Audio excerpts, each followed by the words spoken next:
Hello! Welcome to IAC. So, ఇంకొన్ని డేస్‌లో మనకి గ్రూప్ 1 ఎగ్జామ్ ఉంది కదా! ఏపీపీఎస్సీకి సంబంధించి. అలాగే నెక్స్ట్ చాలా వరకు కూడా మిగతా స్టేట్స్‌లో కావచ్చు గ్రూప్స్ ఎగ్జామ్స్ ఉన్నాయి. సో, వాళ్ళందరికీ జియోగ్రఫీ యూజ్ అవుతది. అయితే మీకు ఇంకొక 1 వీక్ వితిన్ ద 5-6 డేస్‌లోనే ఎగ్జామ్ ఉంది. సో, సిలబస్‌లో ఇచ్చిన దాని ప్రకారం జనరల్ జియోగ్రఫీ అని ఉంది చూసారా? ఆ జనరల్ జియోగ్రఫీలో కొన్ని topics as per the syllabus ఏవైతే ఉన్నాయో, ఒకసారి ఆ టాపిక్స్ అన్నీ ఆల్మోస్ట్ 1, 2 టాపిక్స్ మినహా అన్ని టాపిక్స్‌ని కూడా ఈ వీడియోలో డిస్కస్ చేయడం జరిగింది. జస్ట్ మీకు ఇది రివిజన్ పర్పస్ కోసం. ఆల్రెడీ ఎవరైతే చదువుకుని పెట్టుకుని ఉన్నారో, జస్ట్ వాళ్ళు ఒకసారి వినడానికి ఏదైనా టాపిక్ పాయింట్ ఉంటే ఒకసారి రివైజ్ చేసుకోవడానికి బావుంటది. కొంతమంది కొన్ని టాపిక్స్ వదిలేసి ఉంటారు కదా జియోగ్రఫీలో. అసలు ఆ టాపిక్స్ దేనికి సంబంధించింది అనేది ఒక అవగాహన జస్ట్ షార్ట్ టైమ్‌లో మీకంటూ ఆ సిలబస్‌కి సంబంధించి ఉంటదన్న ఉద్దేశంతో సో, దీంట్లో డిస్కస్ చేసాం. ఒకసారి జనరల్ జియోగ్రఫీలో మెరైన్ రిసోర్సెస్, మెరైన్ ఏమంటారు బయోలాజికల్ ఏమంటారు రిసోర్సెస్ కావచ్చు, ఫిజికల్, కెమికల్ ప్రాపర్టీస్ కావచ్చు, ఇలాంటివి అండ్ దాంతో పాటుగా కాన్సెప్ట్ ఆఫ్ టైమ్ అని చెప్పేసి అడిగారు. అర్త్ ఇన్ సోలార్ సిస్టమ్ సౌర వ్యవస్థలో భూమి, కాలానికి సంబంధించింది, అలాగే సముద్ర శాస్త్రానికి సంబంధించింది, జల విపత్తులు, హైడ్రోలాజికల్ డిజాస్టర్స్ సో, ఇలాంటివి అడిగారనమాట. ఆ కాన్సెప్ట్ జస్ట్ మీకిక్కడ వాట్ ఈస్ వాట్ అన్నట్టుగా ఒక రివిజన్ ఇవ్వడం జరిగింది. ఐ హోప్ ఈ షార్ట్ పీరియడ్ ఆఫ్ టైమ్‌లో మీకంటే ఇది కొంతవరకు హెల్ప్ అవుతుందన్న ఉద్దేశంతోనే మేమిది చేయడం జరిగిందనమాట. సో, ఒకసారి చూడండి. సో, మనకి యాస్ పర్ ద సిలబస్ ప్రకారం ఎర్త్ ఇన్ సోలార్ సిస్టమ్ అంటే సౌర వ్యవస్థలో భూమి అన్నట్టుగా ఇచ్చారు చూసారా? సో, దీంట్లో ఆల్రెడీ మీరు రివిజన్ చేసుకొని ఉంటారు కాబట్టి ఇంకా లాస్ట్ మినిట్ రివిజన్ కాబట్టి ఇది కొన్ని పాయింట్స్ మనకేవైతే గుర్తుండవో అవి ఇక్కడ చూద్దాం. ఇక్కడ చూడండి. ఇలాంటివి కొంచెం కష్టం అండి. ప్లానెట్స్ గురించి ఇచ్చిన, గ్రహాల గురించి, ఉపగ్రహాల గురించి ఇచ్చినా మనం ఆన్సర్ పెడతాం. ఏది పెద్దది, ఏది చిన్నది, సూర్యుడికి దగ్గరగా ఉంది ఏది ఎట్లా. బట్ ఇవి చూడండి. Sun is greater than the earth. అంతే కదా! భూమి కన్నా సూర్యుడు చాలా పెద్దగా ఉంటాడు. సో, దీన్ని ఎట్లా అడుగుతారంటే న్యూమరికల్ వాల్యూస్ నంబర్స్‌లో అడుగుతారు. మాస్ అంటే ద్రవ్యరాశిని బట్టి చూసుకుంటే 1.3 మిలియన్ టైమ్స్ పెద్ద. సన్ మనకి భూమి కన్నా సూర్యుడు 1.3 మిలియన్ టైమ్స్ పెద్ద ద్రవ్యరాశితో పోల్చుకుంటే. వ్యాసం డయామీటర్‌తో పోల్చుకుంటే 109 టైమ్స్ పెద్దనమాట. అంటే అర్త్ యొక్క డయామీటర్‌తో కంపేర్ చేస్తే సూర్యుడి యొక్క డయామీటర్ 109 టైమ్స్ ఎక్కువ. మాస్‌తో కంపేర్ చేసుకుంటే 1.3 మిలియన్ టైమ్స్ ఎక్కువ. సో, మనల్ని మిస్ మ్యాచ్ చేసి అడిగే ఛాన్సెస్ ఆప్షన్స్‌లో ఉంటాయి కాబట్టి అది ఒకసారి ఇక్కడ చూసుకోండి. Next one distance between the sun and earth. మామూలుగా భూమికి, సూర్యుడికి మధ్యలో డిస్టెన్స్ అనేది ఎంతుంటదంటే 149.5 మిలియన్ కిలోమీటర్స్. కొన్ని దాంట్లో 150 అని కూడా ఉంటది. బట్ మనం యాస్ పర్ అకాడమిక్ సిలబస్ ప్రకారం ఎళ్ళాలి కాబట్టి ఆథరైజ్డ్ ఆన్సర్ కావాలి కాబట్టి 149.5 మిలియన్ కిలోమీటర్లు సూర్యుడికి, భూమికి మధ్యలో డిస్టెన్స్. కానీ సూర్యుడి చుట్టూ భూమి ఎలా తిరుగుతది? ఎర్త్ అనేది ఎలా రివాల్యూట్ అవుతది? సో, మనకి జనరల్‌గా ఎలిప్టికల్ పాత్‌లో దీర్ఘ వృత్తాకార కక్షలో భూమి అనేది తిరుగుతది. దానివల్ల కొన్నిసార్లు డిస్టెన్స్ తగ్గిపోతది. కొన్నిసార్లు డిస్టెన్స్ ఇంక్రీజ్ అవుతది. యావరేజ్‌గా డిస్టెన్స్ ఎంత? 149.5 మిలియన్ కిలోమీటర్స్. సో, ఒక్కొక్కసారి డిస్టెన్స్ తగ్గిపోతది కదా! సూర్యుడికి, భూమికి మధ్యలో. సో, ఈ డిస్టెన్స్ తగ్గడాన్ని ఏమని అంటారంటే పెరిహీలియన్, పరిహేలి అని కూడా అంటారు. పెరిహీలియన్. ఇది జాన్ 3న జనరల్‌గా జరుగుతా ఉంటది. సో, మనకి డిస్టెన్స్ ఎంత తగ్గుతది అంటే ఆ టైంలో 147.5 మిలియన్ కిలోమీటర్స్ ఉంటదనమాట. సో, నెక్స్ట్ వన్ మనకి ఎపిహీలియన్ అని చెప్పేసి జరుగుతది. సో, ఎపిహీలియన్‌లో ఏమవుతది అంటే డిస్టెన్స్ వచ్చేటప్పటికి పెరిగిపోతది. సో, ఆ డిస్టెన్స్ పెరిగేదాన్ని ఎపిహీలియన్, అపహేలి అంటారు. జూలై 4న జనరల్‌గా ఇది మనం చూడొచ్చు. 152.1 మిలియన్ కిలోమీటర్స్ వరకు. అంటే 152 దాకా ఎళ్ళిపోతది. డిస్టెన్స్ ఏమో పెరిగితే. తగ్గితే 147.5 దాకా వస్తది. ఒకవేళ యాక్చువల్ డిస్టెన్స్ అడిగితే 149.5. సో, ఇలాంటి క్వెషన్స్‌ని మనల్ని ఏదైనా మిస్ మ్యాచ్ చేసి అడుగుతారు.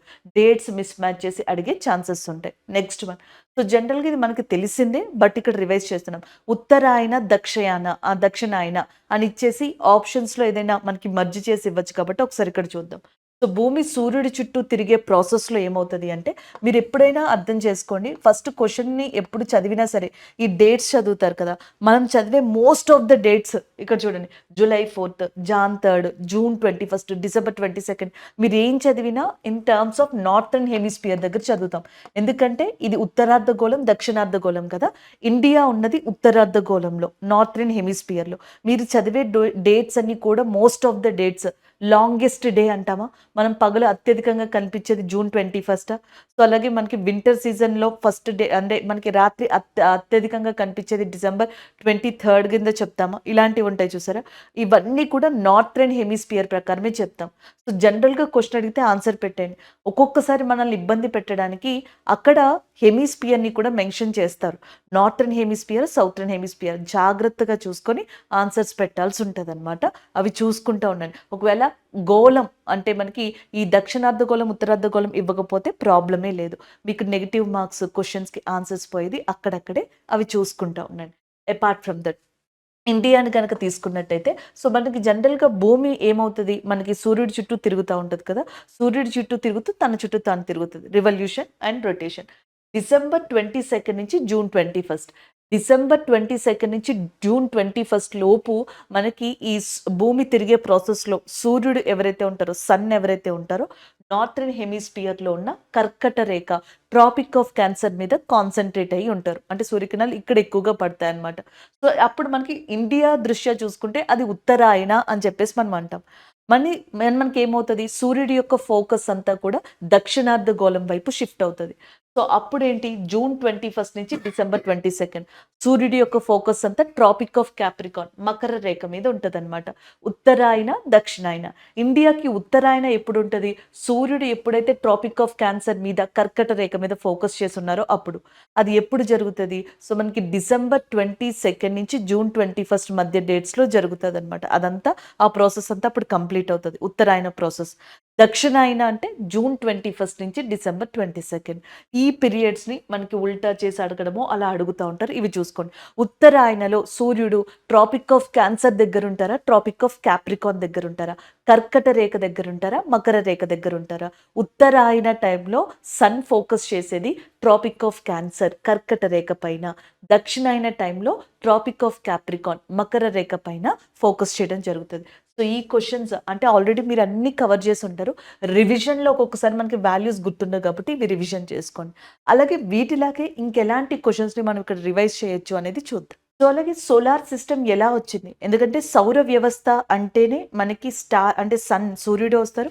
సూర్యుడితో పాటు గ్రహాలు, ఆ గ్రహాల్లో ఒకటి భూమి. సో, ప్లానెట్స్ కూడా వస్తాయి కాబట్టి సోలార్ సిస్టమ్‌లో ఎర్త్ కూడా ప్లానెట్ కాబట్టి ఇవన్నీ సోలార్ సిస్టమ్ ఎలా వచ్చింది అనే దాని మీద ఒక పర్టిక్యులర్ రీజన్ లేదు. అన్ని ఇమాజినేషన్‌కి సంబంధించినవే. కొంతవరకు ప్రూవ్ చేయబడినవి అండ్ కొంతవరకు మనకి డౌట్‌ఫుల్‌గా ఉన్నవని కూడా చెప్పొచ్చు. సో, అలాంటి థియరీస్ చాలా ఉన్నాయి. ఇక్కడ క్వెషన్ ఏంటంటే మనకెప్పుడు ప్లానెట్స్ రెగ్యులర్‌గా ఇస్తే పర్వాలేదు. మీరు ఆన్సర్ పెట్టండి. మీకు టైం ఉంటే ఒకసారి ఇది కూడా చూడండి. జస్ట్ జనరల్‌గా ఇక్కడ మనం డిస్కస్ చేసింది వినండి. మేబీ ఒకవేళ క్వెషన్ పేపర్‌లో ఇట్లా గనక క్వెషన్స్ టర్న్ అయితే మీకు ఈ కంటెంట్ యూజ్‌ఫుల్ అయితది. ఇక్కడ చూసినప్పటికీ మనకి సోలార్ సిస్టమ్ సౌర వ్యవస్థకు సంబంధించి కొన్ని సిద్ధాంతాలున్నాయి. అందులో ఒకటి గ్రహాల పరికల్పన సిద్ధాంతం. ప్లాంటిజిమల్ హైపోథిసిస్ అని చెప్పేసి అంటాం. గ్రహాల పరికల్పన సిద్ధాంతాన్ని ఇద్దరిచ్చారు. చాంబర్లిన్, మౌల్టన్ కలిపి ఇది ఇచ్చారనమాట. సో, సూర్యుడికి దగ్గరగా ఒక స్టార్ అనేది పాస్ అయినప్పుడు డెబ్రీస్ అనేవి అంటే చిన్న చిన్న మనకి ఏవైతే డెబ్రీస్ ఉంటాయో అవి రిలీజ్ అయినాయి. దాని తర్వాత స్లోగా అవి సూర్యుడి చుట్టూ తిరగడం మొదలుపెట్టాయి. అట్లా మనకి గ్రహాలు స్టార్ట్ అయ్యాయి. అలాగా ప్లానెటరీ సిస్టమ్ స్టార్ట్ అయింది. దాని తర్వాత గ్రహ శకలాలు, ఆస్ట్రాయిడ్స్, కమిట్స్ అవన్నీ కూడా మనకి స్టార్ట్ అయ్యాయని చెప్పడం జరిగింది. ఇది థియరీ అనమాట. సో, ఈ థియరీ ప్లాంటిజిమల్ హైపోథిసిస్‌గా చెప్తారు. ఎవరిచ్చారు? మౌల్టన్, చాంబర్లిన్ అనే పర్సన్స్ ఇచ్చారు. అయిపోయింది. గ్యాషియస్ మాస్ థియరీ అని క్యాంట్ ఇచ్చారు. అంటే సోలార్ సిస్టమ్ అనేది మనకి ఎలా ఏర్పడింది అనే దాని మీద గ్యాషియస్ మాస్ థియరీ అనేది మనకి ఇమ్యూనల్ క్యాంట్ ఇవ్వడం జరిగింది. దాన్ని డెవలప్ చేసింది లాప్లస్. నెబ్యులర్ హైపోథిసిస్ థియరీగా ఇవ్వడం జరిగిందనమాట.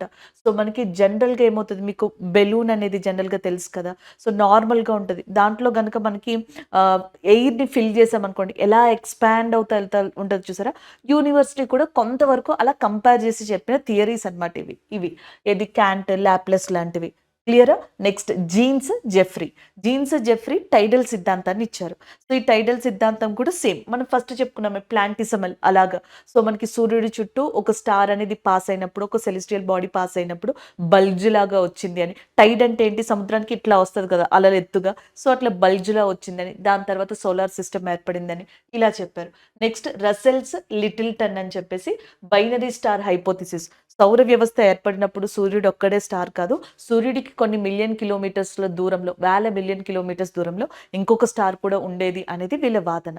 సో ఇది జనరల్‌గా మీకిక్కడ అర్థం అవ్వడానికి చెప్పాను. ఒక్కొక్కసారి మనల్ని బిగ్ బ్యాంగ్ థియరీ గురించి కూడా అడగొచ్చు. Father of big bang theory అని జార్జెస్ లెమైట్రే ఎవరైతే ఉన్నారో ఆయన పిలుస్తారు. జార్జెస్ లెమైట్రే బిగ్ బ్యాంగ్ థియరీకి సంబంధించిన వ్యక్తి అన్నమాట. ఇమ్యూనల్‌లో ఎవరైతే మనకి క్యాంట్, లాప్లస్ మనకి నెబ్యులర్ థియరీకి సంబంధించి గ్యాషియస్‌కి వచ్చేటప్పటికి మనకి క్యాంట్ అనే పర్సన్. వీళ్ళిద్దరిని ఒక మ్యాచ్‌గా గుర్తుపెట్టుకోండి. నెక్స్ట్ టైడల్‌కి వచ్చేటప్పటికి ఇద్దరు జీన్స్ అండ్ జెఫ్రీ. అండ్ గ్రహాల పరికల్పన ప్లాంటిసిమల్ హైపోథిసిస్‌కి చాంబర్లిన్, మౌల్టన్. సో ఇవి మనకి మ్యాచ్ ఆఫ్ ద ఫాలోయింగ్‌లో ఆప్షన్స్‌లో కూడా అడగొచ్చు. అర్త్ ఇన్ సోలార్ సిస్టమ్ కదా! మనం ఇప్పటి వరకు చూసిన ప్లానెట్స్ నుంచి రెగ్యులర్‌గా క్వెషన్స్ ఇస్తే పర్వాలేదు. సో పేపర్ అలా ఎళ్ళిపోతది. లేదు అసలు జనరల్‌గా అర్త్ ఇన్ సోలార్ సిస్టమ్ అనే ఉంది. కానీ అందులో మరి సోలార్ సిస్టమ్ అనేది ఇచ్చారు కదా! సౌర వ్యవస్థ. దానికి సంబంధించిన సిద్ధాంతాలనే ఒక బేస్‌గా క్వెషన్ తీసుకుంటే ప్రాబ్లమ్ అవుతది. అందుకని చెప్పేసి ఈ సేఫ్ సైడ్‌కి ఒకసారి చూసుకోండి. సో మీకు ఆల్రెడీ ప్లానెట్స్ ఎన్నున్నాయో తెలుసు. టోటల్‌గా మనకి ఇదివరకు 9 గ్రహాలు ఉండేవి. ఇప్పుడు 8 గ్రహాలు ఉన్నాయి. ఏ గ్రహాన్ని తీసేశారంటే ప్లూటోని తీసేశారు. ప్లూటోని ఎప్పుడు తీసేశారంటే 2006లో గ్రహాల లిస్ట్ నుంచి, ప్లానెట్స్ లిస్ట్ నుంచి ప్లూటోని రిమూవ్ చేశారు 2006లో. రిమూవ్ చేసింది ఎవరంటే ఇంటర్నేషనల్ ఆస్ట్రానమికల్ యూనియన్ అనేది మనకి దీన్ని రిమూవ్ చేయడం జరిగింది. సో ప్లూటోని ఇప్పుడు ఏమని చెప్పేసి పిలుస్తున్నారంటే Pluto is not a planet, it is a dwarf బాడీగా చెప్పడం జరుగుతుంది. డ్వార్ఫ్ ప్లానెట్‌గా చెప్తున్నారు. సో ఇక్కడి వరకు బానే ఉంది. ఒక్కొక్కసారి మనం కన్‌ఫ్యూజ్ అయ్యేది ఏంటంటే సైజెస్ దగ్గర. సో మనకి గ్రహాల యొక్క పరిమాణాన్ని చూసుకున్నప్పుడు పెద్దదేది, చిన్నదేది ఇట్లా మాట్లాడతాం కదా! ఫస్ట్‌దేది అతి పెద్ద గ్రహం, రెండో అతి పెద్ద గ్రహం, మూడో అతి పెద్ద గ్రహం ఇలా అంటాం కదా! సో మనకి ఒకటి గుర్తుపెట్టుకోండి. Jupiter, Saturn, Uranus, Neptune. So మనకి బృహస్పతి, తర్వాత శని గ్రహం, యురేనస్, నెప్ట్యూన్. ఈ 4 గ్రహాలు కూడా మనకి చాలా అతిపెద్ద గ్రహాలు. జెయింట్ ప్లానెట్స్ అన్నమాట.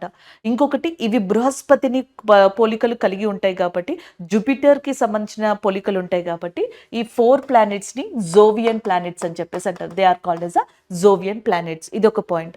సో అతిపెద్ద గ్రహం జూపిటర్ అన్నమాట. ఇక్కడ నుంచి చూసుకోండి.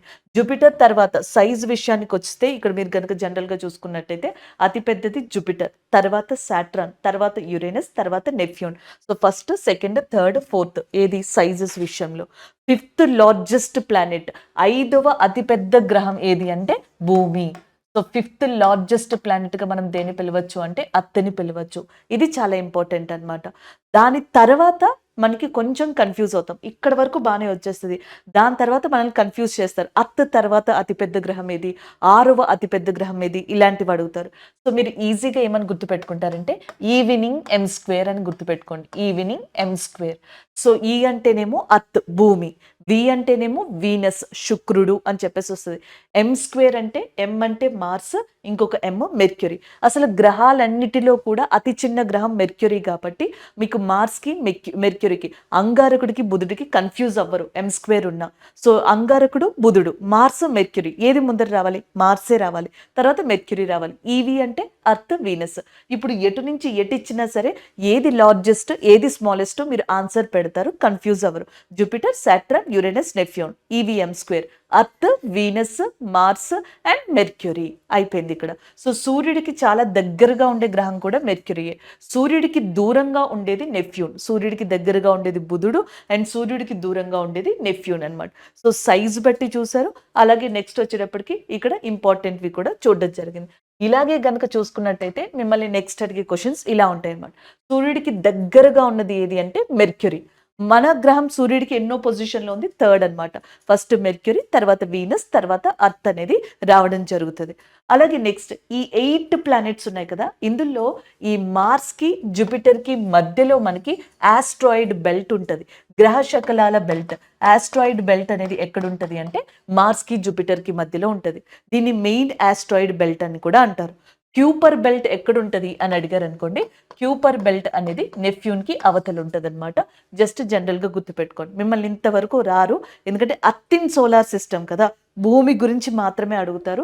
మేబీ అక్కడ సోలార్ సిస్టమ్‌ని కూడా ఇండైరెక్ట్‌గా మెన్షన్ చేశారు కాబట్టి మిమ్మల్ని అలర్ట్ చేయడానికి మాత్రమే కొన్ని విషయాలు నేను ఇక్కడ చెప్పడం జరిగింది. So earth in solar system తర్వాత నెక్స్ట్ ఇంకొక లైన్ అక్కడ మెన్షన్ చేశారనమాట మనకి జనరల్ జియోగ్రఫీలో. ఇంకొకటి సీజన్స్, ఎర్త్‌కి సంబంధించిన సీజన్స్ కాలాలు. ఎర్త్ తన చుట్టూ తాను తిరగడాన్ని భూభ్రమణం అని, సూర్యుడి చుట్టూ తిరగడాన్ని భూపరిభ్రమణం అంటాం. When earth rotate its own access, when earth will rotate in own access, so అది రొటేషన్గా చెప్తాం. ఒకవేళ సూర్యుడి చుట్టూ కనుక రొటేట్ అయితే దాన్ని రివల్యూషన్గా చెప్తాం అనమాట. సో ఈ రొటేషన్ అండ్ రివల్యూషన్ వల్ల మనకి చాలా వరకు భూమి మీద కొన్ని సిస్టమ్స్ ఏర్పడతాయి. అర్త్ రొటేషన్ వల్ల అంటే భూమి తన చుట్టూ తాను తిరగడం వల్ల డే అండ్ నైట్ అనేవి మనకి ఏర్పడడం జరుగుతుంది. పగలు లేదా రాత్రి అంటాం కదా, సో ఇవి ఏర్పడడానికి కారణం అర్త్ యొక్క రొటేషన్. అర్త్ సూర్యుడి చుట్టూ తిరగడం వల్ల, సో జనరల్గా మనకి ఎలా తిరుగుతుంది అర్త్ సూర్యుడి చుట్టూ ఎలిప్టికల్ పాత్లో తిరుగుతుంది కదా, దీర్ఘవృత్తాకార కక్ష. సో దానివల్ల సీజన్స్ అనేవి ఏర్పడతాయి అన్నమాట, కాలాలు, అలాగే పగలు రాత్రిలో వ్యత్యాసాలు. సో ఇవన్నీ డే అండ్ నైట్లో డిఫరెన్సెస్, డే అండ్ నైట్ ఏర్పడేది రొటేషన్ వల్లే. ఆ డిఫరెన్సెస్ కావచ్చు, లేకపోతే నెక్స్ట్ వచ్చేటప్పటికి సీజన్స్ కాలాలు కావచ్చు, ఇవి ఏర్పడడానికి అర్త్ సూర్యుడి చుట్టూ తిరగడం, అది కూడా ఎలిప్టికల్ పాత్లో తిరగడం అనేది రీజన్గా చెప్పడం జరుగుతుంది అనమాట. సో దీని నుంచి కొన్ని క్వశ్చన్స్ అడుగుతారు, అర్త్కి సంబంధించిన సీజన్స్ ఏవైతే ఉన్నాయో వాటి నుంచి క్వశ్చన్స్ అడిగే ఛాన్సెస్ ఉన్నాయి. ఒకసారి ఇక్కడ చూడండి, నేను ఆల్రెడీ చెప్పాను కదా అర్త్ని 2 పార్ట్స్ కింద విడదీయచ్చు. ఒకటి వచ్చేటప్పటికి ఉత్తరార్ధగోళం అండ్ దక్షిణార్ధగోళం, northern hemisphere, southern hemisphere. North హెమిస్పియర్లో పగలు అత్యధికంగా ఎప్పుడు చూడొచ్చు అంటే జూన్ 21. సో డే అనేది ఎప్పుడు ఎక్కువ చూడొచ్చు అంటే 21 జూన్ డే టైం ఎక్కువ చూడొచ్చు అనమాట. That is called as a summer solstice. ఒకవేళ మనకి ఎక్కువ రాత్రి కాలం అంటే నైట్ టైం అనేది ఎక్కువ ఎక్స్పీరియన్స్ చేసేది మనం ఎప్పుడు అంటే వింటర్ సోలిస్టైజ్ టైంలో 22 డిసెంబర్, కొన్ని చోట్ల 21, 23 ఇలా కూడా ఉంటుంది. ఆన్ యావరేజ్ 22 డిసెంబర్ అనమాట. ఇది నార్థర్న్ హెమిస్పియర్లో. సేమ్ ఇలాగే ఇదే ప్రాసెస్ సౌత్రన్ హెమిస్పియర్ దక్షిణార్ధగోళంలో ఉల్టాలో వస్తుంది. 22 December summer solstice and June 21 winter solstice వస్తాయి. అలా రావడం జరుగుతుంది. ఈక్వినాక్స్ భూమి మొత్తం మీద కూడా పగలు రాత్రి ఈక్వల్గా, డే అండ్ నైట్ ఈక్వల్గా ఎప్పుడు కనిపిస్తాయంటే మార్చ్ 21, సెప్టెంబర్ 23 కనిపించడం జరుగుతుంది. And the next one, earth నార్మల్గా ఇలా తిరుగుతుంది అంటాం కదా, earth will be rotated like this. కాకపోతే ఏమవుతుంది అంటే కొంచెం టిల్ట్ అవుతుంది అనమాట, కొంత యాంగిల్ టిల్ట్ అవుతుంది. అది వెర్టికల్గా హారిజెంటల్గా కూడా, అంటే వెర్టికల్ కానీ హారిజెంటల్గా కూడా అర్త్ టిల్ట్ అవుతుంది. ఆ యాంగిల్ ఎంత, ఆ వంగిన యాంగిల్ ఎంత అని అడుగుతారు. వెర్టికల్గా లేదా యాక్సెల్ ప్లేన్ అని కూడా పిలుస్తాం అనమాట. ఈ యాక్సెల్ ప్లేన్ మీద 23.5 డిగ్రీస్ మనకి వంగుతుంది, టిల్ట్ అవుతుంది. ఒకవేళ హారిజాంటల్, దీన్ని ఆర్బిటాల్ ప్లేన్ అని కూడా అంటాం. ఆర్బిటాల్ ప్లేన్ అన్న హారిజెంటల్ ప్లేన్ అన్న ఒకటే. అర్త్ 66.5 డిగ్రీస్ మనకి టిల్ట్ అవుతుంది. హారిజాంటల్ ఆర్బిటల్ అని అడిగితే 66.5 డిగ్రీస్, వర్టికల్గా యాక్సియల్ ప్లేన్ అని అడిగితే 23.5 డిగ్రీస్. సో ఇది మనం గుర్తుపెట్టుకోవాల్సింది, టిల్టెడ్. అర్త్ కొంచెం బెండ్ అయ్యి సూర్యుడి చుట్టూ తిరగడం కానీ తన చుట్టూ తాను తిరగడం కానీ చేస్తుంది.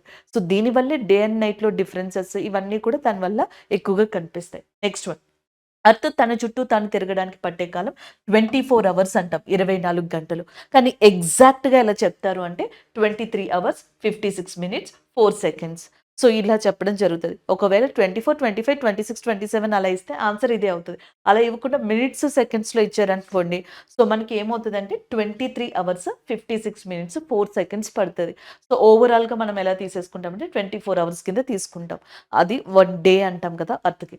రివల్యూషన్, భూమి సూర్యుడి చుట్టూ తిరగడానికి 365 డేస్ తీసుకుంటుంది అంట. సో సాధారణంగా 365 డేస్ 9 అవర్స్ 6 మినిట్స్ ఇలా చెప్తారు. 9 అవర్స్ 6 మినిట్స్ అనేది కూడా చెప్తారు. బట్ రివల్యూషన్కి ఇలా గుర్తుపెట్టుకుంటే చాలు. రొటేషన్ అప్పుడప్పుడు ఇలా అడిగే ఛాన్సెస్ ఉన్నాయి. సో దీనివల్లే సీజన్స్, కాలాలు ఏర్పడతాయి అన్నమాట.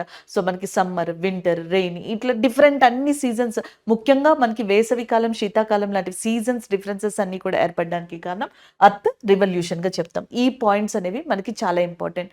Land of the midnight of sun అని చెప్పేసి ఎవరిని పిలుస్తారు అంటే నార్వే. నార్వే అనే కంట్రీని మనకి రాత్రులు కూడా సూర్యుడు ఉదయించే దేశంగా, land of the midnight of సన్గా చెప్తాం. ఈ పాయింట్స్ మనకి సీజన్స్ టైంకి సంబంధించి చాలా ఇంపార్టెంట్ అండి. అలాగే మనకి అర్త్కి ఒకే ఒక్క శాటిలైట్ ఉంది అండ్ మూన్ అనమాట. మనకు ఉన్న ఒకే ఒక్క మూన్, ఒక్కొక్క శాటిలైట్ మూన్, చంద్రుడిగా చెప్పొచ్చు. చంద్రుడు తన చుట్టూ తాను తిరగడానికి అండ్ భూమి చుట్టూ తిరగడానికి కూడా సేమ్ టైం పీరియడ్ పడుతుందంట. మూన్ ఓన్గా రొటేట్ అవ్వడానికి, ఓన్ యాక్సెస్ మీద రొటేట్ అవ్వడానికి, అర్త్ చుట్టూ రివల్యూట్ అవ్వడానికి పట్టే టైం 27 డేస్.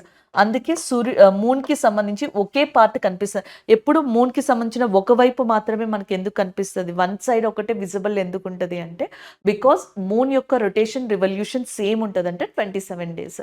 సో, ఇవి మీరు ఓవరాల్‌గా సీజన్స్‌కి సంబంధించి గుర్తుపెట్టుకోవాల్సిన కొన్ని ఇంపార్టెంట్ పాయింట్స్. సో, ఇంకొక కాన్సెప్ట్ ఉంది అక్కడే మనకి టైమ్‌కి సంబంధించింది. మీరెప్పుడైనా టైమ్‌కి సంబంధించి చదువుకోవాలి అనుకుంటే జియోగ్రఫీలో, సో, మనకి మెయిన్‌గా తెలుసుకోవాల్సింది ఈ లాంగిట్యూడ్స్ అంటాం, రేఖాంశాలు. సో, దాన్ని బట్టే మనకి టైమ్‌ని ఇక్కడ ఎక్స్‌ప్లెయిన్ చేయడం జరుగుతది జియోగ్రఫీలో. సో, ప్లేస్ కావాలి అనుకోండి లాటిట్యూడ్ అక్షాంశాలు. అదే టైమ్ అనుకోండి స్పెసిఫై చేయాలంటే రేఖాంశాలు, లాంగిట్యూడ్స్ అనేవి ఇంపార్టెంట్ అన్నమాట. సో, దీంట్లో గనక మనం జనరల్‌గా చూసుకున్నట్టయితే నేనిక్కడ అక్షాంశాలని రాసాను. సో, ఇది అక్షాంశాలు కాదు, రేఖాంశాలుగా చెప్పొచ్చనమాట. లాంగిట్యూడ్స్‌కి సంబంధించి. మనకి గ్లోబ్ మీద హారిజాంటల్ లైన్స్ ఏమో లాంగిట్యూడ్స్, వెర్టికల్ లైన్స్ ఏమో ఇవి లాటిట్యూడ్స్, ఇవి లాంగిట్యూడ్స్‌గా చెప్తాం వెర్టికల్ లైన్స్. సో, ఇక్కడ మనకి లాంగిట్యూడ్స్ విషయానికొచ్చేటప్పటికి అర్త్ మొత్తం 360 డిగ్రీస్ కదా! జియాయిడ్ షేప్ 360 డిగ్రీస్ ఉంటది. ఈ 360 డిగ్రీస్‌లో మనకి అర్త్‌ది ఏదైతే సెంటర్ ఆఫ్ ద పాయింట్ ఉందో 0 డిగ్రీస్ అనేదాన్ని, సో, ఆ 0 డిగ్రీస్ వర్టికల్ లైన్ లేదా లాంగిట్యూడ్ లేదా రేఖాంశం ఏదైతే ఉందో దాన్ని ప్రైమ్ మెరిడియన్ అని చెప్పేసి అంటాం. ప్రైమ్ మెరిడియన్ అనేది మనకి లండన్‌లోని గ్రీన్‌విచ్ అనే ప్రదేశం గుండా పోతది. అందుకనే మనకి ఈ గ్రీన్‌విచ్ అనే దాన్ని మనకి ప్రైమ్ మెరిడియన్, గ్రీన్‌విచ్ మెరిడియన్ అని కూడా పిలుస్తారు.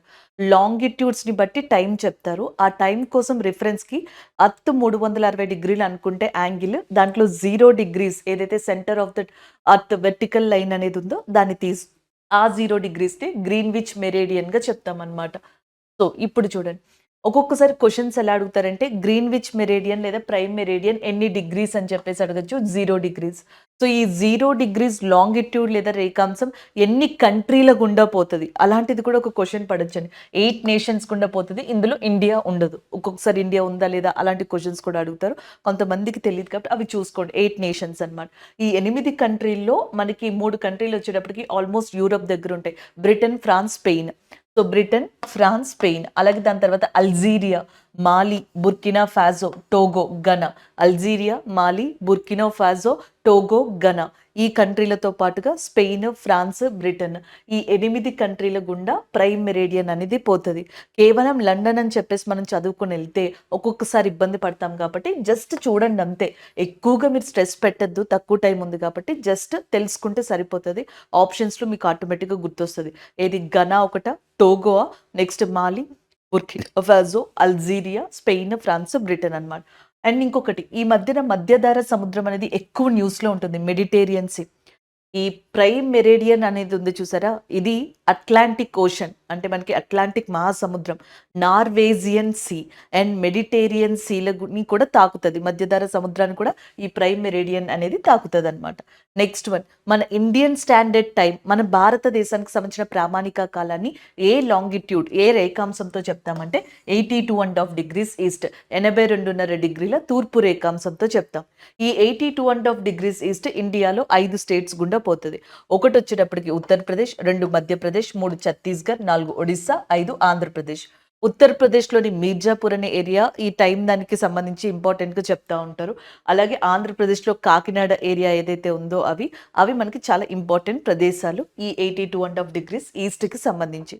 అలాగే అర్త్ మనకి 360 డిగ్రీస్ యాంగిల్‌లో ఉంటది కదా! అర్త్ ఒకసారి తన చుట్టూ తాను తిరగడానికి అంటే ఈ 360 డిగ్రీస్‌ని కంప్లీట్ చేయడానికి 24 అవర్స్ టైం పడతది.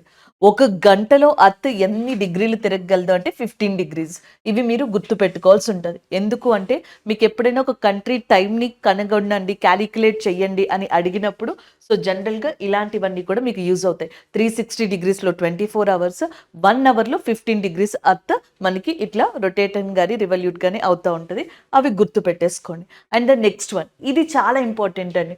కొంతమంది కన్‌ఫ్యూజ్ అవుతా ఉంటారు కాబట్టి ఇది ఒకసారి చూసుకోండి. ఇది 0 డిగ్రీస్ కదా! మనకి ఏదైతే longitude 0 degrees prime meridian.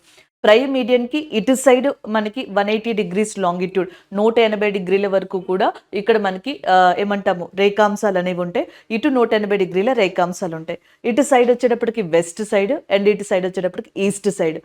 0 degrees prime median ఈ గ్రీన్‌విచ్ ఏరియా ఉంది చూసారా? లండన్ ప్రాంతం.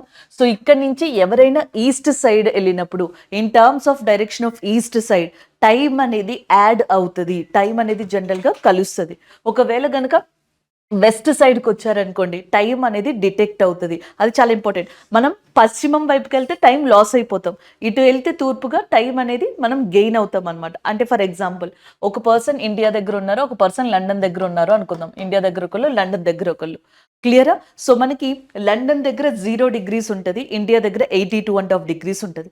ఈ రెండింటికి టైం డిఫరెన్స్ ఎంత అంటే 5.5 hours అంటాం.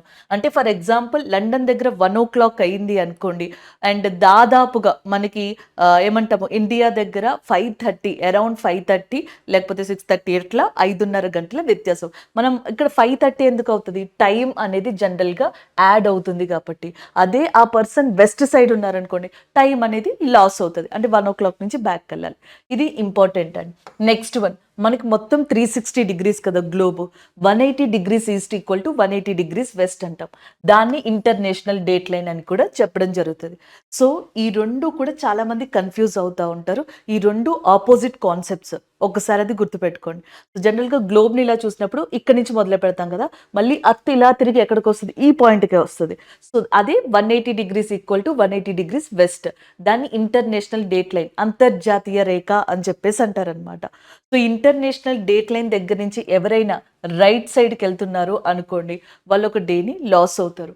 అదే గనక అంటే రైట్ సైడ్ అంటే ఈస్ట్ సైడ్ అనమాట వెళ్తున్నారు అనుకోండి. సో అలాగే ఇక్కడ ఒకసారి చూడండి, ఈ కాన్సెప్ట్కి కొంచెం డిఫరెన్స్ ఉంటుంది. 0 degrees దగ్గర ప్రైమ్ మీడియం దగ్గర ఈస్ట్ వెళ్తే టైం యాడ్ అవుతుంది, తూర్పు వైపు వెళ్తే. పశ్చిమం వైపు వెళ్తే టైం లాస్ అయిపోతాం. కానీ ఇంటర్నేషనల్ డేట్ లైన్, అంతర్జాతీయ రేఖ దగ్గరకు వచ్చేటప్పటికి ఉల్టా కాన్సెప్ట్ అనమాట. ఇంటర్నేషనల్ డేట్ లైన్ నుంచి ఎవరైనా ఈస్ట్ వైపు వెళ్తున్నారు అనుకోండి, అంటే తూర్పు వైపు వెళ్తున్నారు అనుకోండి, సో జనరల్గా మనకి ఇక్కడ, సో అప్పుడు మనకి టైం అనేది, డే అనేది లాస్ అవుతారు. సో ఒకవేళ వాళ్ళు వెస్ట్ వైపు వస్తున్నారు అనుకోండి, డే అనేది గెయిన్ అవుతారు. సో ఇలాంటివి చాలా ఇంపార్టెంట్. ఎవరైనా ఒక పర్సన్ ఇంటర్నేషనల్ డేట్ లైన్ని ఈస్ట్ సైడ్ వైపు క్రాస్ చేశారు అనుకోండి, సో టైం అనేది లాస్ అవుతారు, డే లాస్ అవుతారు. అదే వెస్ట్ వైపు వస్తున్నారు అనుకోండి, డే అనేది గెయిన్ అవుతారు. సో ఇది ఉల్టా అనమాట. సో మనం ఏమనుకుంటాం, 0 degrees అంటే ఈస్ట్ వెస్ట్ కదా, సో ఈస్ట్ వైపు వెళ్తే టైం పెరుగుతుంది, వెస్ట్ వైపు వెళ్తే టైం తగ్గుతుంది అనుకుంటాం. సో మళ్ళీ 180 degrees అంతర్జాతీయ రేక్ ఇచ్చినప్పుడు కూడా సేమ్ అలాగే అనుకుంటారు. కానీ ఇంటర్నేషనల్ డేట్ లైన్లో డే గురించి మిమ్మల్ని కలుస్తుందా కలవదా, డే యాడ్ అవుతుందా, డే డిక్రీజ్ అవుతుందా అంటే దీనికి ఎప్పుడు ఆపోజిట్ వేలో మీరు చూసుకుంటూ ఉండాలి. నేను టైం చాలా తక్కువ ఉంది కాబట్టి మీకు షార్ట్ కట్లో జస్ట్ ఇప్పటికి గుర్తుపెట్టుకుంటారు అనే విధంగా నేను షార్ట్ కట్లో చెప్పానండి. అవి గుర్తుపెట్టుకోండి. ఇంటర్నేషనల్ డేట్ లైన్ కావచ్చు, అవి కావచ్చు. ఇంటర్నేషనల్ డేట్ లైన్ మోస్ట్లీ మనకి పసిఫిక్ ఓషన్ దగ్గర ఉన్న ఐలాండ్స్ని తాకుతూ వెళ్తూ ఉంటుంది. పసిఫిక్ ఓషన్ దగ్గర ఉన్న ఐలాండ్స్ లైక్ కిరిబాతి ఐలాండ్, ఇలాంటి ఐలాండ్స్ని తాకుతూ వెళ్తుంది. అలాగే మనకి బేరింగ్ జలసంధి అంటాం కదా, బేరింగ్ స్ట్రైట్ని కూడా మనకి ఈ ఇంటర్నేషనల్ డేట్ లైన్ ఎక్స్పీరియన్స్ చేస్తుంది అనమాట. సో ఇవి ఇంపార్టెంట్. అలాగే ఇండియాకి సంబంధించి ఎన్ని టైం జోన్స్ ఉన్నాయంటే ఒకే ఒక్క టైం జోన్ ఉంది, 82.5 degrees ఈస్ట్. ప్రపంచంలో అత్యధికమైన టైం జోన్స్ని ఎవరు కలిగి ఉన్నారంటే ఫ్రాన్స్ అనమాట. ప్రపంచంలో అత్యధికమైన టైం జోన్స్ని కలిగి ఉంది ఫ్రాన్స్, 12 ఉన్నాయి. అలాగే నెక్స్ట్ ఇండియాలో కూడా ఒక టైం జోన్ గురించి డిస్కషన్ జరుగుతుంది. దాన్ని చాయ్ బాగా టైం అని చెప్పేసి అంటాం. అంటే నార్త్ ఈస్ట్ ఇండియాలో అస్సాం లాంటి ప్రాంతాల్లో టీ పండిస్తారు కదా, సో అక్కడ ఆ టీ కల్టివేషన్కి యూజ్ అయ్యేలాగా మనకి ఒకప్పుడు బ్రిటిషర్స్ స్టార్ట్ చేశారు, కానీ ఇండిపెండెన్స్ వచ్చిన తర్వాత ఆ టైంని మనం మానేస్తుండే. సో దాన్ని తిరిగి తీసుకురావాలి, ఇండియాలో 2 టైం జోన్స్ తీసుకురావాలి, చాయ్ బాగా టైం తీసుకురావాలని ఒక డిస్కషన్ కూడా నడుస్తూ ఉంది. బట్ మోర్ ప్రాబబ్లీ ఇండియాలో ఉన్నది ఒకే ఒక్క టైం జోన్. ఫ్రాన్స్లో అత్యధికంగా ఉంటాయి, 12 ఉంటాయి. అదే యుఎస్ఏ, కెనడా లాంటి వాటిని తీసుకున్నాం అనుకోండి, యుఎస్ఏ, కెనడాలో మనకి 5 టైం జోన్స్ ఉంటాయి, 5 ఉంటాయి వీళ్ళకైతే. సో 5 టైం జోన్స్ ఎలా ఉంటాయంటే Pacific time zone, next Atlantic time zone, eastern time zone, central time zone, mountain time zone అని చెప్పేసి మొత్తం మనకి 5 ఉంటాయి అన్నమాట టైం జోన్స్ యుఎస్ఏ, కెనడాకి అయితే. ఇవి డిఫరెంట్ క్వశ్చన్స్ మనకి టైం మీద కొంచెం డిఫరెంట్గా అడిగే ఛాన్సెస్ ఉన్నాయి కాబట్టి ఒకసారి వీటిని మనం రివైజ్ చేసి పెట్టుకుంటే బెటర్. సో నెక్స్ట్ చాప్టర్ అంటే మనకి వరుసగా వస్తున్నాం కదా, దాంట్లో నెక్స్ట్ ఉన్నది మనకి సిలబస్లో interior structure of the earth అనమాట. భూమి యొక్క అంతర్భాగ నిర్మాణం. సో భూమి యొక్క అంతర్భాగ నిర్మాణం లేదా ఇంటీరియర్ స్ట్రక్చర్ ఆఫ్ ద అర్త్కి సంబంధించి మనకి టోటల్గా 3 లేయర్స్ ఉంటాయి, 3 పొరలు ఉంటాయి. సో వాటిని క్రస్ట్, మ్యాంటల్, కోర్ అని చెప్పేసి పిలుస్తాం అనమాట. క్రస్ట్ అంటే అర్థం ఇక్కడ భూపటలం అండ్ భూప్రావరం, భూకేంద్ర మండలంగా చెప్పడం జరుగుతుంది. అయితే క్రస్ట్కి, మ్యాంటల్కి ఇక్కడ ఒకసారి చూడండి మీరు. ఇక్కడొచ్చేటప్పటికి ఇది మ్యాంటల్ కదా, ఇది క్రస్ట్ కదా. భూపటలం, భూప్రావరం అనమాట. ఈ రెండిటికి మధ్యలో ఏదైతే డిస్కంటిన్యూటీ అంటే సో మనకి అసలు భూమి లోపల 3 పొరలున్నాయని ఎలా తెలుసు? సెసిమిక్ వేవ్స్, ఇంకొన్ని వేరియబుల్స్ ఆధారంగా. సో మనకి టెంపరేచర్, ప్రెషర్ ఇలా వీటన్నిటిలో వచ్చే డిఫరెన్సెస్‌ని బట్టి డిస్కంటిన్యూటీ అనే ఒక కాన్సెప్ట్ వచ్చింది. ఈ క్రస్ట్‌కి, మ్యాంటల్‌కి, భూపటలానికి, భూప్రావరానికి మధ్యలో డిస్కంటిన్యూటీని మొహోరవిక్ డిస్కంటిన్యూటీ అంటారు. Mohorovicic discontinuity. Next mantle and core అంటే భూకేంద్ర మండలం ఏదైతే ఉందో అది. భూప్రావరానికి, భూకేంద్ర మండలానికి మధ్యలో ఉండేది ఏది అంటే గూటెన్బర్గ్ డిస్కంటిన్యూటీగా అంటాం. నెక్స్ట్ భూకేంద్ర మండలం దట్ ఈస్ కోర్. కోర్ మళ్ళీ 2 పార్ట్స్ కింద ఉంటుంది. ఒకటి upper core and as well as inner core, outer core. So core అనేది మనకి ఇన్నర్ కోర్గా, అవుటర్ కోర్గా ఉంటుంది అనమాట. ఇన్నర్ కోర్కి, అవుటర్ కోర్కి మధ్యలో ఉండే డిస్కంటిన్యూటీని లెహమాన్ అని చెప్పేసి అంటారు, లేదా లేమాన్ అని కూడా పిలవచ్చు. లేమాన్ డిస్కంటిన్యూటీ అనేది outer core, inner core. And next కోర్కి, మ్యాంటల్కి మధ్యలోనైతేమో గూటన్బర్గ్, మ్యాంటల్కి, క్రస్ట్కి అయితే మనం ఏం గుర్తుపెట్టుకోవచ్చు? మొహోరవిక్. భూపట్లానికి, భూప్రావరానికి మొహోరవిక్, భూప్రావరానికి, భూకేంద్ర మండలానికి ఏమో గూటన్బర్గ్, భూకేంద్ర మండలంలో మళ్ళీ ఇన్నర్కి, అవుటర్కి లేమన్ డిస్కంటిన్యూటీ. సో ఒక్కొక్కసారి చాలా డిఫరెంట్గా కూడా క్వశ్చన్స్ అడుగుతారు. అవి ఏంటి అనేది చూద్దాం. క్రస్ట్, భూపటలం ఉంది కదా, అది 2 పార్ట్స్ కింద తీసుకోవచ్చు. అప్పర్ క్రస్ట్, లోవర్ క్రస్ట్గా చెప్తాం అనమాట. అప్పర్ అండ్ లోవర్ క్రస్ట్ ఈ రెండిటికి మధ్యలో కూడా డిస్కంటిన్యూటీ అనేది కనిపిస్తుంది. ఆ డిస్కంటిన్యూటీని ఏమని చెప్పేసి పిలుస్తారంటే కాన్రాడ్ డిస్కంటిన్యూటీ అని చెప్పేసి పిలుస్తారు. That is called is a Conrad discontinuity. ఇంకా ఇలా మనం చెప్పుకుంటూ పోవచ్చండి. బట్ ఈ డిస్కంటిన్యూటీస్ అనేవి చాలా చాలా ఇంపార్టెంట్గా చెప్తాం. ఫస్ట్ మనకి భూమి మీద కనిపించే సర్ఫేస్ నుంచి భూపటలం క్రస్ట్ అనేది దాదాపుగా 80 కిలోమీటర్స్ ఉంటుంది. ఆ 80 కిలోమీటర్స్ దగ్గర నుంచి 2900 కిలోమీటర్లు, 2900 కిలోమీటర్స్ వరకు మ్యాంటల్, భూప్రావరం ఉంటుంది. దాని తర్వాత అంతా భూకేంద్ర మండలం ఉంటుంది. నెక్స్ట్ వన్, ఇది కొంచెం మనం ఎలా ఎక్స్పెక్ట్ చేస్తున్నామంటే 4 ఆప్షన్స్లో ఎక్కడో ఒకడ మార్చి ఇవ్వచ్చు. అసలు అర్త్ లోపల 3 లేయర్స్ ఉన్నాయని క్రింది వాటిలో ఏవి ఎవిడెన్సెస్, ఏవి ఆధారాలు? Which of the following is a direct and indirect resources of interior structure of the earth అని అడుగుతారు. భూమి అంతర్భాగానికి సంబంధించి డైరెక్ట్ రిసోర్సెస్ మనకి ఎలా తెలుసు అంటే అగ్నిపర్వత విస్ఫోటనం, వాల్కనిక్ ఎరప్షన్ అండ్ శిలలు, రాక్స్ వల్ల తెలుసు. ఇండైరెక్ట్ రిసోర్సెస్ వచ్చేటప్పటికి temperature, pressure, meters, gravitation, gravity anomaly and magnetic sources, seismic waves. Seismic waves అంటే భూకంప తరంగాలుగా చెప్తామా, అవి ఒకటి. మ్యాగ్నెటిక్ సోర్సెస్, అయస్కాంత క్షేత్ర ప్రభావాలు, వాటి వల్ల గ్రావిటీ ఎనోమలీ. సో గ్రావిటీ ఎనోమలీ ఏంటంటే మాస్ని బట్టి, డిఫరెంట్ ఆబ్జెక్ట్స్ని బట్టి గ్రావిటీ అనేది చేంజ్ అవుతుంది, గురుత్వాకర్షణ శక్తి. సో భూమి లోపల మనకి ఆ mineral composition, rocks composition change అయినప్పుడల్లా ఈ గ్రావిటీలో డిఫరెన్సెస్ వస్తాయి. అలాగా గురుత్వాకర్షణ శక్తి, గ్రావిటీని బట్టి. నెక్స్ట్ మీటర్స్, ఏవైతే మీట్రాయిడ్స్ ఉంటాయి అట్లాంటి వాటి గురించి. టెంపరేచర్ అండ్ ప్రెషర్ని బట్టి కూడా. టెంపరేచర్ అనేది అసలు భూమి లోపల యూనిఫామ్గా ఉండదంట. సో మీరు వెళ్ళే కొలది కూడా ఇంక్రీజ్ అవడం, డిక్రీజ్ అవడం ఇవన్నీ జనరల్గా చూడొచ్చు అంట. సో అట్లా మనం చెప్పొచ్చు. ప్రెషర్ చాలా ఎక్కువ ఉంటుందండి. వెళ్ళే కొలది, డెప్త్కి వెళ్ళే కొలది ప్రెషర్ అనేది ఇంక్రీజ్ అయిపోతుంది. టెంపరేచర్ అనేది ఇంక్రీజ్ అవుతుంది, డిక్రీజ్ అవుతుంది. సో మనం యూనిఫామ్గా ఉంటుందని మాత్రం, అండ్ యూనిఫామ్గా ఉండదని మాత్రం గుర్తుపెట్టుకోవాలి. Gravitation, gravity anomaly, magnetic sources, seismic waves ఇవన్నీ కూడా ఎవిడెన్సెస్ అన్నమాట, ఆధారాలు. దానివల్లే మనకి 3 పొరలు ఉన్నాయి: భూపటలం, భూప్రావరం, భూకేంద్ర మండలం.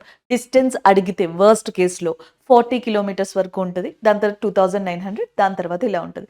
కొనరాడ్ డిస్కంటిన్యూటీ, మొహోరవిక్, గూటన్బర్గ్, లేమన్ డిస్కంటిన్యూటీగా చెప్పొచ్చు.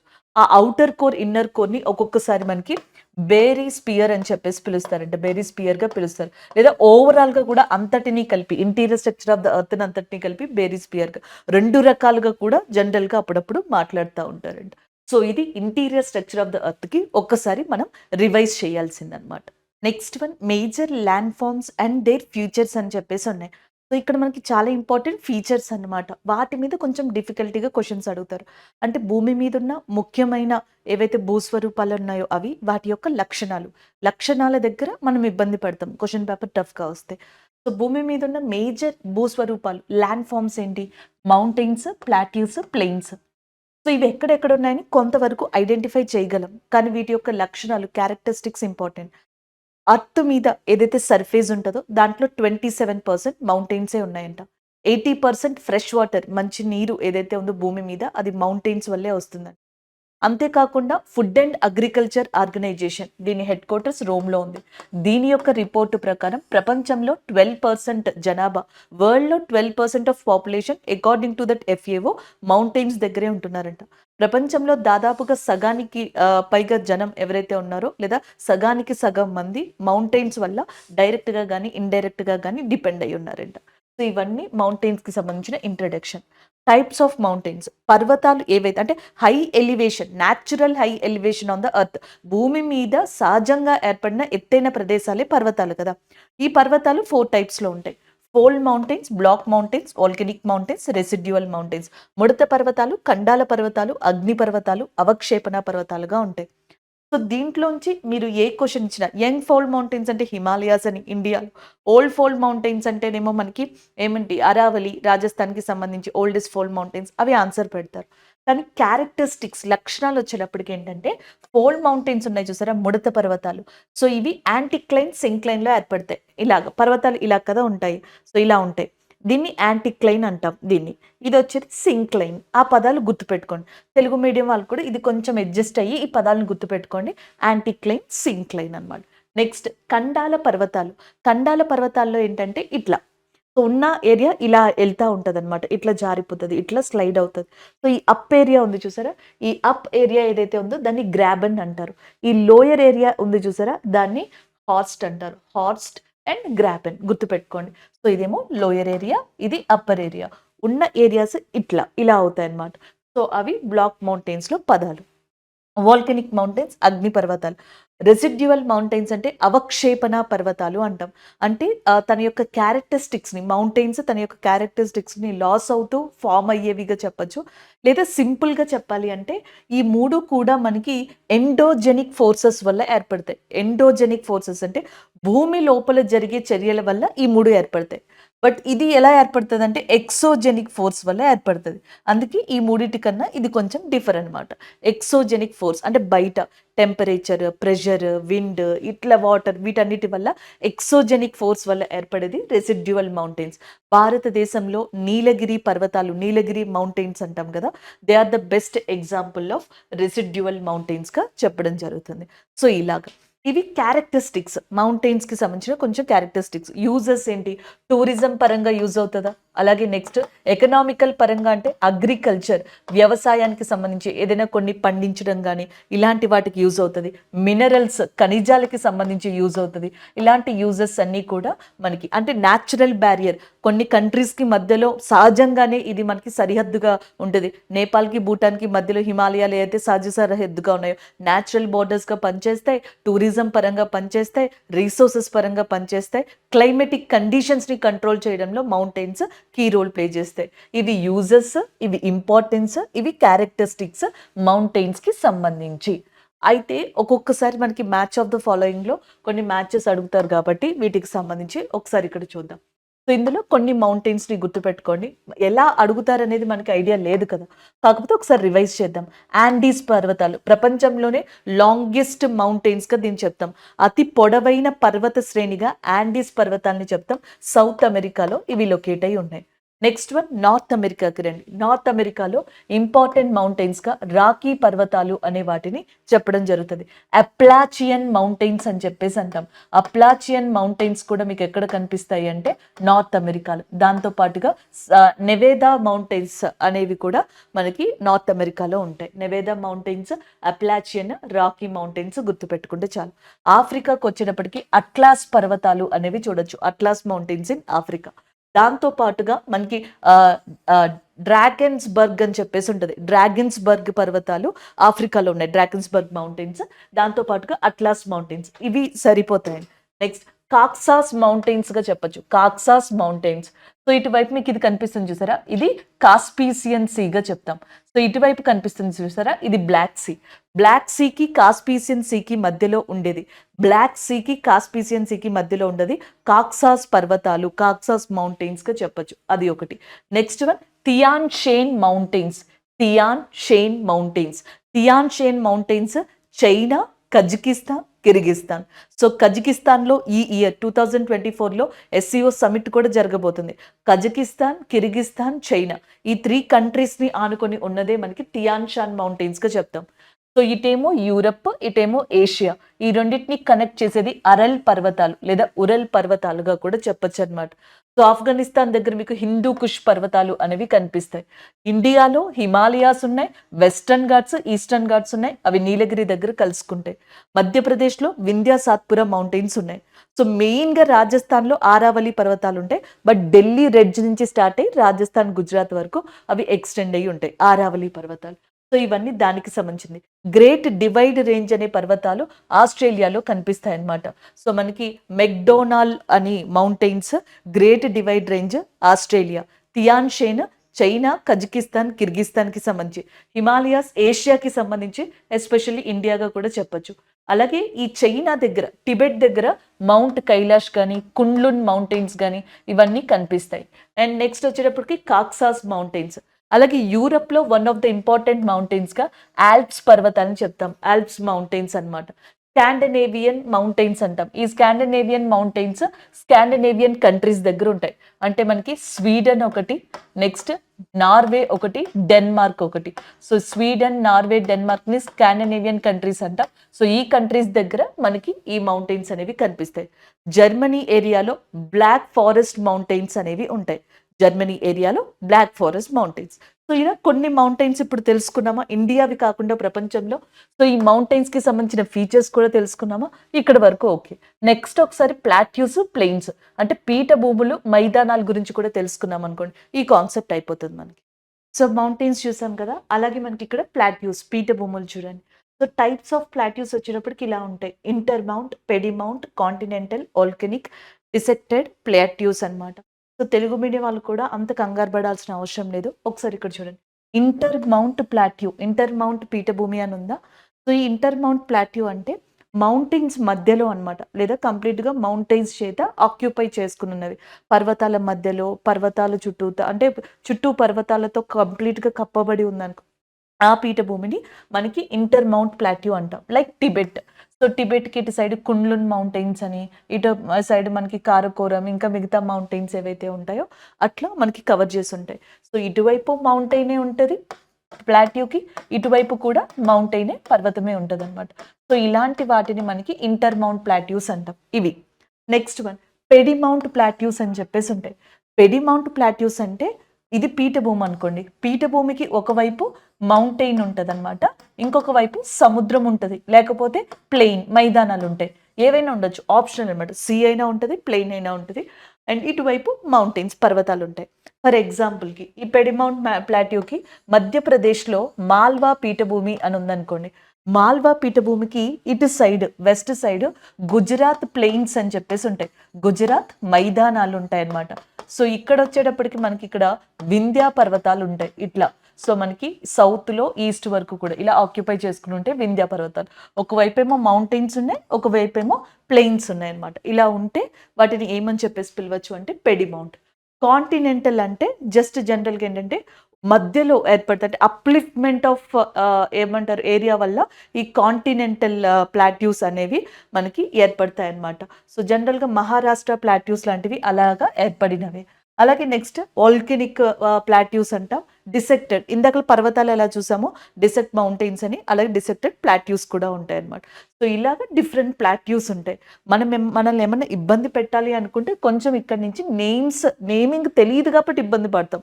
నేమింగ్ తెలిస్తే మీకు అంత ప్రాబ్లం ఉండదు అనమాట. సో ఇండియా విషయానికి వస్తే ఇండియాలో మాల్వా పీఠభూమి కానీ, నెక్స్ట్ బుందేల్ఖండ్ అనే పీఠభూమి కానీ, బఘేల్ఖండ్ అనే పీఠభూమి కానీ, మాల్వా ప్లాట్యూ కానీ, ఇవన్నీ కూడా మనకు ఉండేది ఎక్కడ అంటే మధ్యప్రదేశ్లో. మీవార్ పీఠభూమి అని ఉంటుంది, అది రాజస్థాన్లో ఉంటుంది. చోటా నాగపూర్ పీఠభూమి, ఈ రూర్ ఆఫ్ ఇండియా అని చెప్పేసి కూడా పిలుస్తారు. జార్ఖండ్, ఛత్తీస్గఢ్, ఒడిస్సా ప్రాంతాల్లో లొకేట్ అయి ఉంటుంది, బెంగాల్ వరకు కూడా ఈ చోటా నాగపూర్ పీఠభూమి. అలాగే నెక్స్ట్ దక్కన్ పీఠభూమి అంటాం. దక్కన్ పీఠభూమిని 3 రకాలుగా విడగొట్టచ్చు. ఎలాగా, ఒకటి మహారాష్ట్ర పీఠభూమి అని చెప్పేసి అంటాం, ఇంకొకటి తెలంగాణ లేదా ఆంధ్ర పీఠభూమిగా చెప్పడం జరుగుతుంది, అలాగే ఇంకోటి కర్ణాటక పీఠభూమిగా. మొత్తం 3 పార్ట్స్ కింద దక్కన్ ప్లాట్యూని విడగొడతాం. ఇలాగా షిల్లాంగ్ పీఠభూమి అంటాం. అది మేఘాలయలో ఉంటది. షిల్లాంగ్ పీఠభూమి, దక్కన్ పీఠభూమి, మాల్వా పీఠభూమి, మేవాద్ పీఠభూమి. సో, ఇండియాకి సంబంధించిన పీఠభూములు మీకు already తెలిసాయా?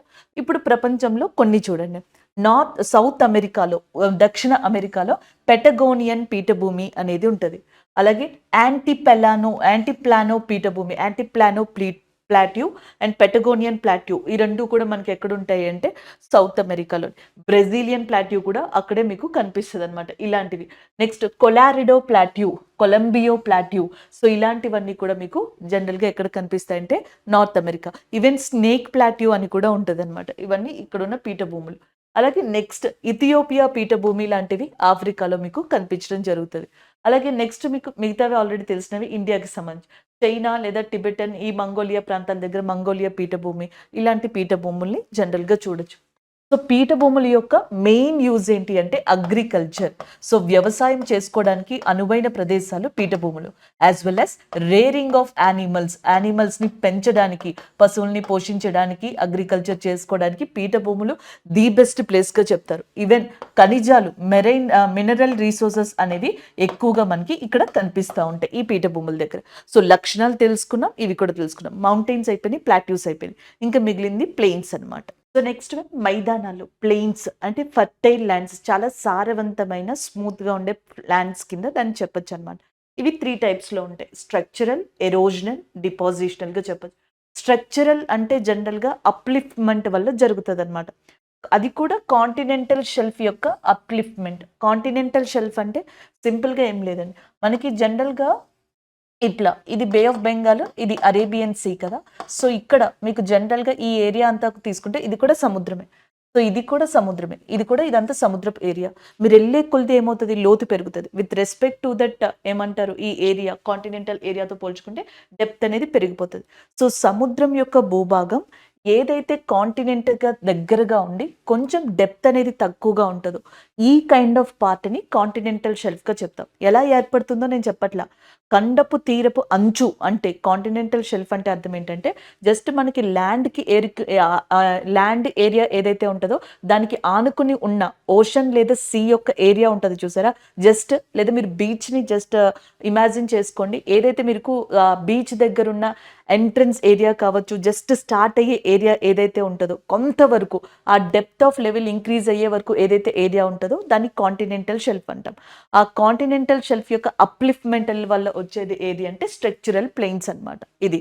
Next one erosional, depositional plain. Erosional ప్లెయిన్స్‌ని పెనిప్లెయిన్స్ అని కూడా అంటారు. అంటే జనరల్‌గా ఏంటి ఈ వాటర్ అంటాం కదా! నార్మల్‌గా నదుల వల్ల కావచ్చు, లేకపోతే మిగతా వాటర్ వల్ల కావచ్చు. సో, లేయర్స్ అనేవి రిమూవ్ అయిపోవడం వల్ల జనరల్‌గా మనకి ఎరోజనల్ ప్లెయిన్స్ వస్తాయి. ఎరోజనల్ ప్లెయిన్స్‌ని పెనిప్లెయిన్స్ అంటాం. పెనిప్లెయిన్స్ అని చెప్పేసి పిలవచ్చు.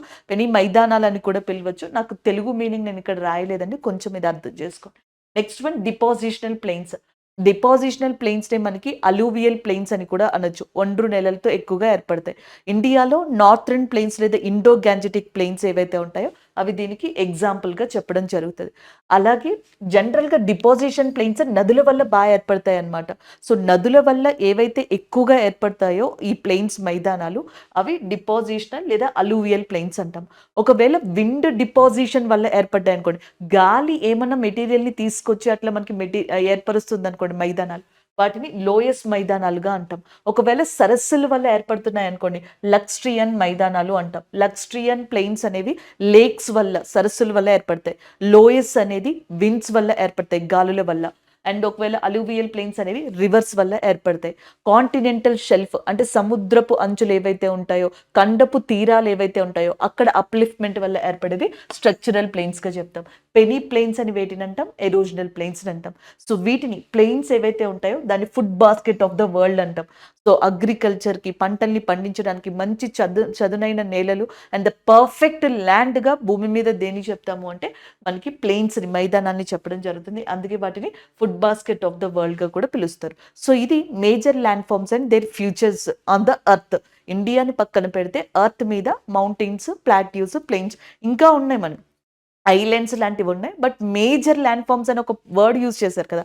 ల్యాండ్ ఫార్మ్స్ అంటే అన్నీ చెప్పుకోవాల్సొచ్చేది. మేజర్ ల్యాండ్ ఫార్మ్స్ అంటే ఇవే ఉంటాయి. పర్వతాలు అండ్ మైదానాలు అండ్ పీఠభూములు. Mountains, plateaus, plains. వాటి యొక్క క్యారెక్టరిస్టిక్స్ చూసుకోవడమే. సో, ఇందులో కొంచెం ఏదైనా డిఫికల్టీ ఉంది అనుకుంటే మీకు అట్మాస్ఫియర్, ఓషన్స్ దగ్గర కొంచెం డిఫికల్టీ అనేది ఉంటది. ఎందుకంటే వీటికి టైం పడతది. Depth of the theory part అనేది వీటికి చాలా ఎక్కువ. సో, కాబట్టి ఈ టైంలో కూడా డిస్కస్ చేయలేం. ఓవరాల్‌గా ఒక వ్యూ అనేది చూద్దాం. ఓవరాల్‌గా మనం కంప్లీట్ టాపిక్ డిస్కస్ చేయలేం కాబట్టి ఒక వ్యూ అన్నమాట. Chemical and physical properties of ocean అని చెప్పేసి అక్కడ ఇచ్చారు జనరల్‌గా. సో, ఇక్కడ సీ వాటర్ అని చెప్తున్నాను. సముద్రం, మహాసముద్రం అది కామన్ కాబట్టి వాటికి సంబంధించి చెప్తున్నాను. సో, దీంట్లో ఫస్ట్ భౌతిక లక్షణాలు, ఫిజికల్ ప్రాపర్టీస్ ఒక సీకి గాని, ఓషన్‌కి గాని ఏముంటాయి?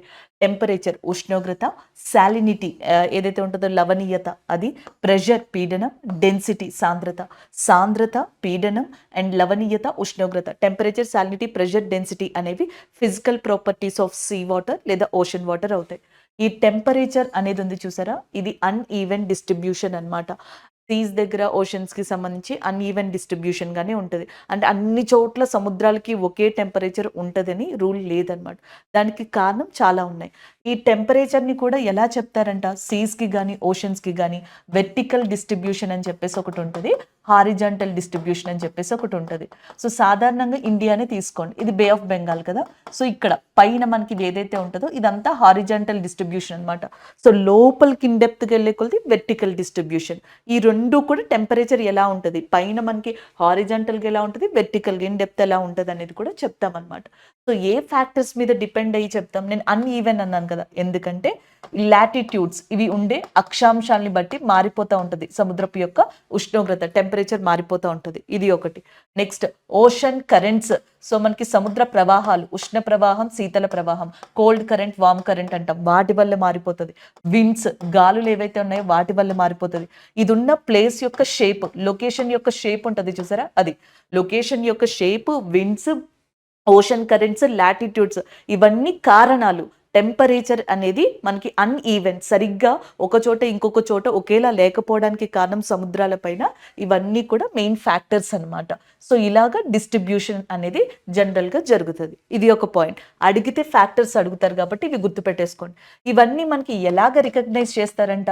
ఐసోథర్మ్స్ అని చెప్పేసి. సో, మీకు ఎప్పుడైనా సరే గ్లోబ్ మీద ఉష్ణోగ్రతల్ని ఎలాగ ఐడెంటిఫై చేస్తారు మ్యాప్ మీద అంటే ఐసోథర్మ్స్ లైన్స్ అని చెప్పేసి ఉంటాయి. వాటి ద్వారా ఐడెంటిఫై చేస్తారు. సో, ఇది ఇంకొక పాయింట్. నెక్స్ట్ వన్ చూడండి. సో, మనం జనరల్‌గా భూమిని గనుక ఇలా తీసుకున్నాం అనుకోండి. ఇది భూమధ్య రేఖ అవుతది. ఇదేమో ధృవాలు. నార్త్ పోల్, సౌత్ పోల్ అంటాం. These are the poles and equator. Equator నుంచి పోల్స్‌కెళ్ళే కొలది సముద్రం ఉంటది కదా! ఇక్కడ సముద్రం ఉండొచ్చు, ఇక్కడ కూడా సముద్రం ఉండొచ్చు. సో, ఇక్కడి నుంచి ఇలా ఎళ్ళే కొలది కూడా టెంపరేచర్ అనేది తగ్గిపోతది. The temperature will be decreases from equator to that పోల్స్‌గా చెప్తాం. అంటే భూమధ్య రేఖ నుంచి ట్రాపిక్ ఉష్ణమండల ఏరియాలు, సమశీతోష్ణ స్థితి మండల ధృవాలకెళ్ళే కొలది మీకు సముద్రాల యొక్క టెంపరేచర్ తగ్గిపోతూ వెళ్తా ఉంటది. మీరు ఆర్కిటిక్ ఏరియాకెళ్ళేటప్పటికి ఏకంగా మనకి సీ వాటర్ గడ్డ కట్టిన రూపంలో కూడా చూడొచ్చనమాట. సో, ఐస్ షీట్స్ కింద ఇట్లా మనం జనరల్‌గా చూడొచ్చు. ఇది ఇంకొక పాయింట్. ఇది జనరల్ కామన్ పాయింట్‌గా మనం జనరల్‌గా చెప్తాం. కానీ నేను చెప్పాను కదా! అన్‌ఈవెన్‌గా ఉంటది. నేను చెప్పింది ఎగ్జాక్ట్‌గా అలాగే జరగాలని రూల్ లేదు. దానికి కారణం latitudes, ocean currents, winds shape వల్ల. వీటన్నిటి వల్ల నేను చెప్పింది కూడా కరెక్ట్‌గా, ఎగ్జాక్ట్‌గా జరగకపోవచ్చు. నేనేం చెప్పాను? భూమధ్య రేఖ నుంచి ఎళ్ళే కొలది టెంపరేచర్ అనేది తగ్గిపోతది అని చెప్పేసి. సో, కాకపోతే మీరు ఇలా తీసుకున్నారనుకోండి, ఇది అట్లాంటిక్ ఓషన్ అనుకోండి. అట్లాంటిక్ మహాసముద్రం. సో, ఇదేమో నార్త్ అట్లాంటిక్, సౌత్ అట్లాంటిక్. పైకెళ్ళే కొలది టెంపరేచర్ ఏమవ్వాలి? తగ్గిపోవాలి. The temperature will be decreases. కాకపోతే ఈ మధ్యలోకి నార్త్ పార్ట్‌కొచ్చేటప్పటికి తగ్గాల్సిన టెంపరేచర్ తగ్గుతది గానీ, చాలా స్లోగా తగ్గుతది. ఒకవేళ అట్లాంటిక్ మహాసముద్రానికి సంబంధించి ఇక్కడ 20 డిగ్రీస్ ఉందనుకోండి. ఇక్కడ 15 డిగ్రీస్ అయిపోద్ది. ఇక్కడ 10 డిగ్రీస్ అయిపోద్ది. కానీ ఈ పార్ట్‌లో మాత్రం ఇక్కడి నుంచి ఇక్కడికెళ్ళేలోపు కేవలం 9 డిగ్రీసే తగ్గుతది. అంటే temperature will be decreases but it's very slow. దానికి కారణం ఇది ఇక్కడ ఉన్నాయి currents, ocean currents, warm water వస్తదనమాట. వార్మ్ ఓషన్ కరెంట్స్ వస్తాయి. అందుకనే latitudes, ocean currents, winds, shapes, గాలి ప్రవాహాలు, సముద్రపు ప్రవాహాలు, ఆ ఏరియా యొక్క ఏదైతే షేప్ ఉంటుందో అది అండ్ లాటిట్యూడ్స్ అక్షాంశాలు ఏవైతే ఉన్నాయో ఇవన్నీ ప్రభావితం చూపుతాయి. ఇది మనకి చాలా ఇంపార్టెంట్. మనకి మెయిన్‌గా 3 ఓషన్స్ తీసుకోవాలి మీరు. పసిఫిక్ ఓషన్ ఒకటి, అట్లాంటిక్ ఓషన్ ఒకటి, ఇండియన్ ఓషన్ ఒకటి. అట్లాంటిక్ ఓషన్ హిందూ మహాసముద్రాన్ని కంపేర్ చేసుకుంటే పసిఫిక్ ఓషన్ దగ్గర టెంపరేచర్ అనేది విపరీతంగా, అంటే మనకి హైయెస్ట్ టెంపరేచర్ అనేది జనరల్గా కనిపిస్తూ ఉంటుంది అంటే పసిఫిక్ ఓషన్ దగ్గర, compare to that Atlantic Ocean, Indian ఓషన్గా చెప్తున్నారు. ఈవెన్ ఇండియన్ ఓషన్ దగ్గర కూడా మనకి ఏదైతే Bay of Bengal, Arabian Sea, Red Sea, ఎర్ర సముద్రం, వీటి దగ్గర కూడా హైయెస్ట్ టెంపరేచర్ అనేది జనరల్గా మీరు చూడొచ్చంట. Temperature is a factor of physical, temperature is a one of the property of physical property of sea water or ocean వాటర్గా చెప్పొచ్చు. ఇది ఒక ప్రాపర్టీ అనమాట. జస్ట్ ఒక ఐడియా కోసం, అంటే ఇప్పట్లో మొత్తం కంప్లీట్ చేయలేం, కానీ ఆప్షన్స్ ఏమన్నా మనకి హెల్ప్ అవ్వాలి అంటే అసలు ఈ టాపిక్ తెలియాలి కాబట్టి ఇది మీకు చెప్పడం జరిగింది. అలాగే నెక్స్ట్ సాలినిటీ, ప్రెషర్, డెన్సిటీ కూడా సేమ్ ఇలాంటి ప్రాపర్టీస్నే కలిగి ఉంటాయి. అలాగే మిగిలిన ఫ్యాక్టర్స్ టెంపరేచర్ లాగే సాలినిటీ, ప్రెషర్, డెన్సిటీ, ఇక్కడ ఒకటి గుర్తుపెట్టుకోండి. సో ఇక్కడ డెన్సిటీ ఉంది చూసారా, డెన్సిటీ టెంపరేచర్ ఇన్వర్స్లీ ప్రపోర్షనల్ ఉంటాయి. డెన్సిటీ టెంపరేచర్ ఇన్వర్స్లీ ప్రపోర్షనల్ ఉంటాయి.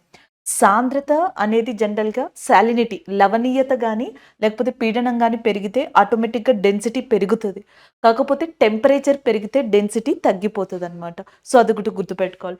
Density inversely proportional to temperature, ఈ రెండింటికి డైరెక్ట్లీ ప్రపోర్షనల్గా ఉంటుంది. కొన్ని ఇట్లానే మనం చేసుకుంటూ వెళ్తే ఆప్షన్స్లో ఇవి యూజ్ అవుతాయి. ఎందుకంటే ఇప్పుడు ఈ షార్ట్ టైంలో ఒక్కొక్క ఫ్యాక్టర్ని మనం లెంతీగా ఎక్స్ప్లెయిన్ చేసుకోలేం కాబట్టి ఇవి ఇంపార్టెంట్. దాని తర్వాత చాలా ఇంపార్టెంట్ అయింది సాలినిటీగా చెప్పొచ్చు అనమాట. సాలినిటీకి సంబంధించి చూద్దాం. సో మనకి సముద్రం యొక్క లవణీయత, మనకి ఏదైనా సీ వాటర్ తీసుకున్నాం అనుకోండి, ఓషన్ వాటర్, దాంట్లో డిఫరెంట్ సాల్ట్స్ ఉంటాయన్నమాట. లైక్ మనకి సోడియం క్లోరైడ్ ఉంటుంది, మెగ్నీషియం క్లోరైడ్ ఉంటుంది, మెగ్నీషియం సల్ఫేట్ ఉంటుంది, సోడియం సల్ఫేట్, ఇలా ఉంటాయి మనకి. ఇందులో చాలా అత్యధికంగా ఉండేది 78%. మనకి ఒక సముద్రపు నీరు తీసుకుంటే 100% లవణీయత, 100% సాలినిటీ ఉంటే అందులో హైయెస్ట్ సాలినిటీ సోడియం క్లోరైడ్కి సంబంధించి ఉంటుంది అనమాట. సో మీరు కనుక జనరల్గా 35.5 పార్ట్స్ పర్ మిలియన్స్గా చెప్తారనమాట. అంటే 1 మిలియన్ వాటర్ని తీసుకున్నారు అనుకోండి, అలా ఊచుకోండి. 1 మిలియన్ సీ వాటర్ని కానీ 1 మిలియన్స్లో చెప్తున్నారేంటి, లీటర్స్లో చెప్పాలి కదా, అంటే సాల్ట్కి సంబంధించి, సాలినిటీకి సంబంధించి ఇలానే కంపారిజన్ చేసుకోవాలండి. సో జనరల్గా 1 మిలియన్ వాటర్ని తీసుకున్నట్టయితే అందులో 35.5 పార్ట్స్ దేనికి సంబంధించి ఉంటాయంట, మనకి సాల్ట్స్ అనేవి ఉంటాయంట. సో ఇలా గనుక ఉండి దీనికన్నా ఎక్కువ ఉంటే అది సాల్టీ వాటర్గా చెప్తారు. సో దీనికన్నా తక్కువ ఉంటే దాన్ని నార్మల్ వాటర్గా చెప్తారు. ఇది చాలా ఇంపార్టెంట్. ఇది సముద్రాలు, ప్లేసెస్ని బట్టి కూడా దీని తీవ్రత ఇంక్రీజ్ అవ్వడం, డిక్రీజ్ అవ్వడం చూడొచ్చు అనమాట. నెక్స్ట్ వన్ ఇక్కడికి రండి. ఏదైనా సముద్రపు నీరు తీసుకోండి, సీ వాటర్, టెంపరేచర్ ఇంక్రీజ్ అయిపోయింది అనుకోండి, ఉష్ణోగ్రత పెరిగిపోతుంది అనుకోండి, సో అప్పుడు ఎవాపరేషన్ అనేది స్టార్ట్ అవుతుంది. ఎవాపరేషన్ స్టార్ట్ అయితే ఏమవుతుంది, ఇక్కడ ఉన్న నీరు మొత్తం ఆవిరిగా వెళ్తుంది. సో అలా ఆవిరిగా వెళ్ళడం వల్ల ఇక్కడ నీటి పర్సంటేజ్ తగ్గిపోతుంది, లవణీయత పర్సంటేజ్ అనేది దీనికన్నా ఇంక్రీజ్ అవుతుంది. సో జనరల్గా ఒక వాటర్ని, సీ వాటర్ని తీసుకుంటే ఇందులో సీ వాటర్ ఉంటుంది, సాల్ట్ పార్టికల్స్ అలాగే ఉంటాయి. ఇది ఒక 100% ఉంది అనుకుందాం, ఇది మనకు ఒక 80% ఉంది అనుకుందాం. కానీ టెంపరేచర్ పెరగడం వల్ల నీరు ఆవిరైపోతుంది, ఎవాపరేషన్కి వెళ్ళిపోతుంది. అదప్పుడు ఇది 70% అయిపోతుంది, లేకపోతే ఇది ఒక 50% అయిపోతుంది, ఇది 80% ఉంటుంది. అప్పుడు సముద్రంలో సాలినిటీ ఏమవుతుంది, ఇంక్రీజ్ అవుతుంది. అందుకే టెంపరేచర్ ఇంక్రీజ్ అయితే ఆటోమేటిక్గా సాలినిటీ విల్ బి ఇంక్రీజెస్గా చెప్తాం అనమాట. ఇది ఇంపార్టెంట్. లవణీయత ఆటోమేటిక్గా ఇంక్రీజ్ అవుతుంది. సో మామూలుగా మీరు ఇలాగ ఈక్వేటర్, పోల్స్, భూమధ్య రేఖ, ధృవాలు తీసుకున్నాం అనుకోండి, ఇక్కడికి వెళ్ళే కొద్ది టెంపరేచర్ ఏమవుతుంది, డిక్రీజ్ అవుతుంది. అంటే సాలినిటీ కూడా ఏమవుతుంది, డిక్రీజ్ అయిపోద్ది అనమాట ఈక్వేటర్ నుంచి పోల్స్కి వెళ్తే. అలా చదువుకోవాలి temperature, salinity and as well as next వచ్చేటప్పటికి మనకి ఇక్కడ ప్రెషర్, డెన్సిటీ. ఏదైనా ఎక్స్ట్రీమ్ కండిషన్లో క్వశ్చన్స్ అడిగితే ఇది మనకి యూజ్ అవుతుంది. ఇది ఏంటి, జస్ట్ పైన మాత్రమే మనం మాట్లాడుకున్నాం physical properties of sea water. So అలాగే సాలినిటీ అనేది దేని మీద డిపెండ్ అయి ఉంటుంది, లవణీయత దేని మీద డిపెండ్ అయి ఉంటుందో కూడా గుర్తుపెట్టుకోవాలండి. సో లవణీయత ఎవాపరేషన్ మీద డిపెండ్ అయ్యి ఉంటుంది. నేను చెప్పాను కదా, సో టెంపరేచర్ ఇంక్రీజ్ అయితే ఎవాపరేషన్ జరుగుతుంది. ఎవాపరేషన్ ఇంకా ఎక్కువ అయితే సాలినిటీ కూడా ఇంక్రీజ్ అవుతుంది, ఎక్కువ అవుతుంది లవణీయత. అది ప్రెసిపిటేషన్. సో ఎక్కడైతే మనకి వర్షపాతాలు పడుతున్నాయో, ప్రెసిపిటేషన్ జరుగుతుందో అక్కడ సాలినిటీ అనేది డిక్రీజ్ అయిపోద్ది అనమాట. సో ఇక్కడ డిక్రీజ్ అవుతుంది, ఇక్కడ ఇంక్రీజ్ అవుతుంది. ఇన్ఫ్లక్స్ ఆఫ్ రివర్ వాటర్, ఇక్కడ 2 విషయాలు ఉంటాయి. సో, నదుల నుంచి వచ్చే నీరు ఏదైతే సముద్రాల దగ్గర కలుస్తదో, అక్కడ ఆ ప్రదేశాల్లో సాలినిటీ. సో, జనరల్‌గా రివర్స్ ఏవైతే ఉంటాయో అవి సముద్రాల్లోకి లేదా ఓషన్స్ లేదా సీస్‌లోకి కలిసినప్పుడు సాలినిటీ అనేది జనరల్‌గా డిక్రీజే అవుతది. ఎందుకంటే ఇవి నదులు అనేవి జనరల్‌గా ఫ్రెష్ వాటర్‌ని తీసుకొస్తాయి కదా! సో, ఇవి ఎక్కువ సాల్టీ పార్టికల్స్ కన్నా వాటర్‌ని డంప్ చేస్తాయి. సాల్ట్ పర్సెంటేజ్ కన్నా వాటర్ పర్సెంటేజ్ ఇంక్రీజ్ అవుతది. అందుకని సాలినిటీ డిక్రీజ్ అయినట్టు కనిపిస్తది. కానీ ఎక్కడైతే నదులు సముద్రాల దగ్గర కలుస్తున్నాయో, అక్కడ గనక ఎవాపరేషన్ ఎక్కువుంది అనుకోండి, టెంపరేచర్ ఎక్కువుండి ఎవాపరేషన్ ఎక్కువుంది అనుకోండి. సో, అప్పుడు ఈ వాటర్ కూడా ఇక్కడ ఏం చేయలేదనమాట. సో, సాలినిటీ అనేది ఆటోమేటిక్‌గా ఇంక్రీజ్ అయిపోతది. సో, ఈ ఫ్యాక్టర్‌ని ఇక్కడ యాడ్ చేస్తే ఇంక్రీజ్ అవుతది. నార్మల్‌గా అయితే సాలినిటీ డిక్రీజ్‌గానే కనిపిస్తది. ఇలాంటి కండిషన్స్ మనకి కొంచెం కష్టంగా ఉంటాయి. నెక్స్ట్ ఓషన్ వాటర్ సర్క్యులేషన్ కావచ్చు, ఇవన్నీ కూడా సాలినిటీని ప్రభావితం చేస్తాయి. సముద్రం లోపలికెళ్ళే కొద్దీ లవణీయత పెరుగుతదా? తగ్గుతదా? అంటే యూనిఫార్మ్‌గా ఉండదనమాట. కొన్నిసార్లు ఇంక్రీజ్ అవుతది. కొన్నిసార్లు డిక్రీజ్ అవుతది. హారిజాంటల్‌గా మీరే చెప్పండి. హారిజాంటల్‌గా సాలినిటీ ఏమవుతది? హారిజాంటల్ అంటే భూమి మీద ఇలా తీసుకున్నారనుకోండి. ఇది ఈక్వేటర్, ఇది పోల్స్. పైకెళ్ళే కొలది టెంపరేచర్ ఏమైపోతది? తగ్గిపోతది. టెంపరేచర్ తగ్గితే ఎవాపరేషన్ ఉంటదా? ఉండదు సరిగ్గా. ఎవాపరేషన్ లేకపోతే సాలినిటీ ఇంక్రీజ్ అవుతా? డిక్రీజ్ అవుతా? డిక్రీజ్ అవుతది. సో, హారిజాంటల్‌గా అయితే మనకిట్లా డిక్రీజ్ అయిపోతది. వెర్టికల్‌గా సముద్రం లోపల చూసుకుంటే అన్‌ఈవెన్‌గా ఉంటది. ఇది సాలినిటీ. ఫిజికల్, కెమికల్ ప్రాపర్టీస్‌లో ఇవి మీకు సరిపోతాయి. Salinity, temperature, pressure, density. వీటి కండిషన్స్ మీద క్వెషన్స్ అడిగితే అడగొచ్చు. ఎందుకంటే జనరల్ ఫిజియోగ్రఫీ అని ఒక మాట అన్నారు కాబట్టి. And the next one. Next వచ్చేటప్పటికి బయోలాజికల్ రిసోర్సెస్. వీళ్ళు ఓషన్ వాటర్‌కి, మెరైన్స్‌కి సంబంధించిన ఫిజికల్ అడిగారు, కెమికల్ అడిగారు, బయోలాజికల్ అడిగారు. జీవ సంబంధమైన, భౌతిక, రసాయనికమైన లక్షణాలు సముద్రాలకు ఏవైతే ఉంటాయో అవి అడిగారు. మెరైన్ రిసోర్సెస్‌కి వచ్చేటప్పటికి ఇక్కడ చూడండి. మెరైన్ రిసోర్సెస్‌లో మీకు 2 రకాలు కనిపిస్తాయి. ఒకటి ఫుడ్ పరంగా, ఆహారం పరంగా ఉన్నవి కనిపిస్తాయి. ఆహారం పరంగా లేనివి కూడా జనరల్‌గా మనకి కనిపిస్తా ఉంటాయి. ఒకటి ఫుడ్ రిసోర్సెస్ అంటే మనకి సముద్రంలో ఉండే భౌతిక సంబంధమైన అంటే జీవ సంబంధమైన వాటిలో ఫిష్ ఉంటది. సో, అది మనకి ఏమంటారు ఫుడ్ రిసోర్సెస్ గానే ఉంటాయి. ప్లాంక్టోన్ అని చెప్పేసి ఉంటదనమాట. సో, ఇది కూడా మనకి ఫుడ్ రిసోర్సెసే. Next one non food resources. Corals. So, మనకి పగడపు దిబ్బలు అంటాం కదా! కోరల్స్ అనేవి బయోలాజికల్ రిసోర్సెసే. జీవ సంబంధమైనవే. కాకపోతే అవి ఆహార ఉత్పత్తి టైప్ కాదనమాట. సో, ఇవి 2 రకాలుగా మెరైన్ రిసోర్సెస్‌ని విడదీయొచ్చు. బయోలాజికల్ రిసోర్సెస్‌ని విడదీయొచ్చనమాట. ఇలా చెప్పొచ్చు. మళ్ళీ కోరల్స్‌లో టైప్స్ ఉంటాయి. ఎటోల్స్, ఫ్రిన్స్ ఇట్లా ఉంటాయన్నమాట. బట్ ఇది గుర్తుపెట్టుకోండి. మనకి ఇండియాలో లక్షద్వీప్, అండమాన్ అండ్ నికోబార్ దగ్గర ఈ కోరల్స్‌ని ఎక్కువగా చూడొచ్చనమాట. సో, ఇందులో బారియర్ రీఫ్ అని లేకపోతే ఎటోల్ రీఫ్స్ అని, ఫ్రింజ్ రీఫ్స్ అని ఇలా డిఫరెంట్ ఉంటాయి. నెక్స్ట్ వన్ చూడండి మళ్ళీ. సముద్రపు యొక్క రిసోర్సెస్ ఏవైతే ఉన్నాయో, ఆహారం పరంగా చూస్తే food resources, non food resources అని ఎగ్జాంపుల్ తీసుకున్నాం కదా! అలా కాకుండా ఇంకొకలా కూడా విడదీయొచ్చు. ఎలా విడదీస్తాము అంటే ప్లాంక్టాన్, నెక్టాన్, బెనోత్స్ కింద విడదీస్తాం. జస్ట్ మీకు ఇవి ఐడియా ఉన్నా ఒక్కొక్కసారి క్వెషన్‌ని ఆన్సర్ చేయగలం కొన్ని కొన్ని సిట్యుయేషన్స్‌లో. అందుకని నేను ఇక్కడ మెన్షన్ చేశాను. సో, జనరల్‌గా నీటి మీద తేలియాడేవన్నమాట. సో, జనరల్‌గా వాటర్ మీద మూవ్ అయ్యేవి ఉంటాయి చూసారా? వాటిని మనకేమనంటే ప్లాంక్టోన్స్ కింద తీసుకుంటాం. ఇవి 2 టైప్స్ ఉంటాయి. ఫైటో ప్లాంక్టోన్స్, జూ ప్లాంక్టోన్స్ అంటాం. ఫైటో ప్లాంక్టోన్స్ అంటే మొక్కలనమాట, ప్లాంట్స్. జూ ప్లాంక్టన్స్ అంటే యానిమల్స్ అంటే జంతువులు లాంటివి. అది సీ యానిమల్స్ ఏవైతే ఉంటాయో అవి. సో, ఇలాగ నీటి మీద తేలియాడేవి. నెక్టాన్ అంటే పెలాజిక్‌గా చెప్తామనమాట. నెక్టాన్‌కి ఎగ్జాంపుల్ పెలాజిక్. ఈవెన్ ఫిష్ కూడా చెప్పొచ్చు. నెక్టాన్‌లో ఏంటంటే నీటి మీద తేలియాడతాయి, స్విమ్ చేస్తాయి. సో, 2 ఉంటాయన్నమాట. అలాంటి వాటిని నెక్టాన్స్ అని చెప్పేసి అంటారు. బెంతోస్ అంటే ఏంటంటే లోపల మనకి డీప్ సీలో లొకేట్ అయ్యి ఉన్న వాటిని బెంతోస్‌గా అంటారు. ఎపిబెంతిక్ దానికి సంబంధం. ఫస్ట్ మీకు సముద్రం పైన చేపలు కనిపిస్తాయి, ఫిషెస్ కనిపిస్తాయి. లేకపోతే నెక్స్ట్ వచ్చేటప్పటికి మనకి చిన్న చిన్నగా ఏమంటాము మొక్కలు, ప్లాంట్స్ లాంటివి కనిపిస్తాయి. అవన్నీ ప్లాంక్టాన్‌లోకొస్తాయి. సో, నెక్టాన్‌లోకి వచ్చేటప్పటికి స్విమ్మింగ్ చేసేవి ఏవైతే ఉంటాయో సీ యానిమల్స్ లాంటివి అవన్నీ నెక్టాన్‌లోకొస్తాయి. బెనోత్స్‌లోకి ఎఫిబెనిథిక్ డీప్ సీలో ఉంటాయి. ఇలాగా. అండ్ నెక్స్ట్ మెరైన్ రిసోర్సెస్ ఏవైతే ఉంటాయో అవి ఫుడ్ పరంగా యూజ్ అవుతాయి ఒకటి. నెక్స్ట్ మనకి ఎన్వైర్మెంటల్ పరంగా యూజ్ అవుతాయి. అది ఇంకొకటి కోరల్స్ కింద. అవి కాకుండా మనకి మినరల్స్ అండ్ ఎనర్జీని కూడా ఇస్తాయన్నమాట. ఎలా ఇస్తాయంటే మినరల్స్ మనకి న్యాచురల్ గ్యాస్ కావచ్చు, పెట్రోలియం కావచ్చు, ఇవన్నీ కూడా ఈ ఖనిజాలన్నీ మనకి లోపల మినరల్స్ సముద్రం లోపలే ఉన్నాయి కదా! సెడిమెంటరీ రాక్స్ లోపల. అలాగా ఎనర్జీ పరంగా అంటే రినవబుల్ ఎనర్జీ అండి. లైక్ టైడల్ ఎనర్జీ అంటాం. సో, టైడల్ ఎనర్జీ అనేది ఎక్కడి నుంచి వస్తది మనకి? సముద్రం దగ్గర నుంచి వస్తది. ఇవన్నీ ఎలా ఉంటాయి? Biological resources. వాళ్ళేమన్నారు?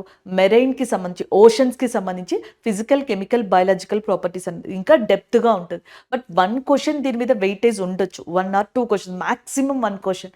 ఆ 1 క్వెషన్‌కి జస్ట్ మనకి ఐడియా ఉన్నా కొంతవరకు టాకిల్ చేసే ఛాన్సెస్ అయితే ఉంటాయన్నమాట.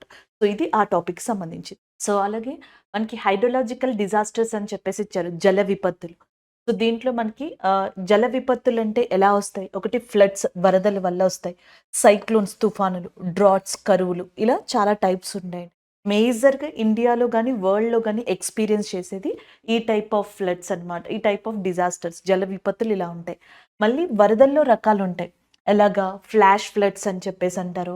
River floods, coastal floods, urban floods, glacial lake, out burst floods. So, మనకి ఫ్లాష్ ఫ్లడ్స్ అంటే సడెన్‌గా కుండపోత వర్షాలు కురవడం వల్ల, ఒక్కసారిగా మనకి క్లౌడ్ బరస్ట్ జరగడం వల్ల వితిన్ ద 6 అవర్స్‌లో ఫ్లడ్స్ సడెన్‌గా వస్తాయి. అలాంటి వాటిని ఫ్లాష్ ఫ్లడ్స్ అంటాం. ఇవి ఎక్కువ హిమాలయన్ మౌంటైన్స్‌లో, కొండల దగ్గర, హిల్స్ దగ్గర చూడొచ్చనమాట. మనకి ఉత్తరాఖండ్‌లో కేదార్‌నాథ్ ఫ్లడ్స్ వచ్చినాయి చూసారా? ఈ కేదార్‌నాథ్ ఫ్లడ్స్ అనేవి జనరల్‌గా మనకి ఫ్లాష్ ఫ్లడ్స్ అనమాట. అలాంటివి. రివర్ ఫ్లడ్స్ మామూలుగా మనకి వర్షాకాలంలో క్యాచ్‌మెంట్ ఏరియా, నదీ వ్యవస్థ యొక్క నీరు ఎక్కువైపోయినప్పుడు ఆ టైంలో మీరు రివర్ ఫ్లడ్స్ అనేవి చూడొచ్చు. కోస్టల్ ఫ్లడ్స్ అంటే సముద్ర తీర ప్రాంతాల దగ్గర హరికేన్స్, సైక్లోన్స్ రావడం వల్ల వచ్చే వరదలు. అర్బన్ ఫ్లడ్స్ మనం జనరల్‌గా ఏం చేస్తాం? అర్బన్ ఏరియాస్‌లో ఉన్న ఏరియాని ఈ మొత్తం యూజ్ చేసేసుకొని రోడ్స్ కట్టేస్తాం. రోడ్స్ కావచ్చు, బిల్డింగ్స్ కావచ్చు ఇట్లా డెవలప్ చేసేస్తాం. దానివల్ల ఆ ఉన్న ఏరియాస్‌లో వర్షం పడినప్పుడు వాటర్‌ని అబ్జార్బ్ చేసుకునే కెపాసిటీ తగ్గిపోతది. అప్పుడొచ్చే ఫ్లడ్స్ ఏవైతే ఉంటాయో వాటిని అర్బన్ ఫ్లడ్స్ అంటాం. సో, అలాగే గ్లేషియల్ లేక్ మంచు పర్వతాల దగ్గర ఉండే సరస్సులు ఏవైతే ఉంటాయో అవి అవుట్ బర్స్ట్ అయినప్పుడు వచ్చేవి మనకి గ్లేషియల్ లేక్ ఫ్లడ్స్‌గా చెప్తాం. ఇలాగ వరదల్లో టైప్స్ ఉంటాయన్నమాట. ఇది ఒక హైడ్రోలాజికల్ డిజాస్టర్. దీంట్లో చాలా వరకు మనం డిఫరెంట్ పాయింట్స్‌ని తీసుకోవచ్చు. బట్ నార్మల్‌గా చెప్తున్నా. ఆంధ్రప్రదేశ్‌లో వచ్చే గోదావరికి, కృష్ణ ఇలాంటి వరదలు వస్తా ఉంటాయి కదా! అవి రివర్ ఫ్లడ్స్‌లోకొస్తాయి. ఎక్కువ మనం ఫ్లాష్ ఫ్లడ్స్ చాలా రేర్‌గా చూస్తాం. ఎక్కువ రివర్ ఫ్లడ్స్, కోస్టల్ ఫ్లడ్స్ చూస్తాం మనం. Next one cyclones. తుఫానులుగా చెప్పడం జరుగుతది. సో, జనరల్‌గా తుఫానులు నేమ్స్ ఉంటాయండి. ఒకవేళ తుఫానులు గనుక కరేబియన్ సముద్రం దగ్గర ఏర్పడ్డాయనుకోండి, వాటిని హరికేన్స్ అని అంటారు. ఆస్ట్రేలియా, ఫిలిప్పీన్స్ దగ్గర ఏర్పడ్డాయనుకోండి, విల్లీస్ అని అంటారు. చైనా, జపాన్ దగ్గర ఏర్పడ్డాయనుకోండి, వాటిని టైఫూన్స్ అంటారు. ఏ తుఫానులైతే హిందూ మహాసముద్రం దగ్గర ఏర్పడతాయో తుఫానులు, వాటిని ట్రాపికల్ సైక్లోన్స్ అని చెప్పేసి అంటారు. అలాంటివి. డ్రాట్స్ అంటే కరువులు. ఈ కరువుకి సరియైన డెఫినేషన్ లేదనమాట. ఒక్కొక్క చోట ఒక్కొక్క డెఫినేషన్ యూజ్ చేస్తారు. కరువుల్లో కూడా రకాలున్నాయి. One of the main type ఏంటి అంటే హైడ్రోలాజికల్ డ్రాట్. హైడ్రోలాజికల్ డ్రాట్ ఎలా వస్తది అంటే వర్షాలు రాకపోతే, రెయిన్‌ఫాల్ అనేది పడకపోతే కరువు అనేది వస్తది. రెయిన్‌ఫాల్ ఎప్పుడు పడదు? ఎల్ నినోన్ అనే సిట్యుయేషన్ ఉన్నప్పుడు జనరల్‌గా రెయిన్‌ఫాల్ పడదు. ఆ టైంలో మనం కరువులు చూడొచ్చు. సో, జనరల్‌గా గ్రూప్స్ లాంటి ఎగ్జామ్స్‌లో సైక్లోన్స్ మీద ఇలాంటి క్వెషన్స్ అడుగుతారు. మామూలుగా సముద్రంలో అల్పపీడనం ఏర్పడినప్పుడు, సముద్రం యొక్క ఉపరితలం మీద సర్ఫేస్ మీద లో ప్రెషర్ ఏర్పడినప్పుడు విండ్ స్పీడ్ లెస్ దెన్ 31 కిలోమీటర్/అవర్ ఉంటది. అది డిప్రెషన్‌గా మారినప్పుడు 31-49 కిలోమీటర్/అవర్ ఉంటది విండ్ స్పీడ్ అక్కడ. అది డీప్ డిప్రెషన్‌గా మారినప్పుడు 50-61 కిలోమీటర్/అవర్ ఉంటది. దాని తర్వాత సైక్లోన్ స్టార్ట్ అవుతది. సో, ఎప్పుడైతే సైక్లోనిక్ తుఫాను అనేది స్టార్ట్ అయిందో విండ్ స్పీడ్ సాధారణంగా 62-88 కిలోమీటర్/అవర్ గంటకి 88 కిలోమీటర్లు ట్రావెల్ చేసేలా స్టార్ట్ అవుతది. ఒకవేళ అది సివియర్ అయిందనుకోండి 89-118 కిలోమీటర్/అవర్ కూడా ఎళ్తది. ఇంకా చాలా ఎక్కువ తీవ్రత వెరీ సివియర్ అనుకోండి 119-221 కిలోమీటర్/అవర్. ఒకవేళ అది సూపర్ సైక్లోన్ అనుకోండి గ్రేటర్ దెన్ 221కెళ్ళిపోతది. మనకి వైజాగ్‌లో వచ్చిన హుద్‌హుద్ సైక్లోన్ ఉంది చూసారా? ఆంధ్రప్రదేశ్‌లో వన్ ఆఫ్ ద ఇంపార్టెంట్ తుఫాన్‌గా దీన్ని చెప్తాం హుద్‌హుద్. దీని విండ్ స్పీడ్ 215 కిలోమీటర్/అవర్. 215 కిలోమీటర్/అవర్ అంటే దేంట్లోకొస్తది? Very severe సైక్లోన్‌లోకొస్తది. ఇలా కూడా మనల్ని ఏమైనా క్వెషన్స్ అడిగే ఛాన్సెస్ ఉన్నాయి. ఇవి హైడ్రో డిజాస్టర్స్. సో, ఇంకా ఎక్కువ చెప్పుకోవచ్చండి. దీంట్లో చాలా డిఫరెన్సెస్ ఉన్నాయి. కొంత కరెంట్ అఫైర్స్‌ని యాడ్ చేసి చెప్పుకోవచ్చు కానీ, మీకున్న టైమే తక్కువ. ఇంకొక 5 డేసే ఉంది కాబట్టి, అసలు జస్ట్ వాట్ ఈస్ వాట్ అనేది కొంతమంది కొన్ని టాపిక్స్ వదిలేస్తారు కదా! జనరల్‌గా చదవలేక. సో, ఒక్కసారి మీకు ఆ ఐడియా ఉంటే సపోర్టివ్‌గా ఉంటది అన్న ఉద్దేశంతోనే ఈ వీడియో చేయడం జరిగింది. సో, దాంట్లో భాగంగానే ఇది కూడా డిస్కస్ చేశాం. సో, దీని తర్వాత ఇంకేమన్నా చాప్టర్స్ ఉన్నాయి కదా! మనకి సిలబస్ ప్రకారం. దాంట్లో ఇంకొన్ని రివిజన్ చేయడానికి ట్రై చేద్దాం.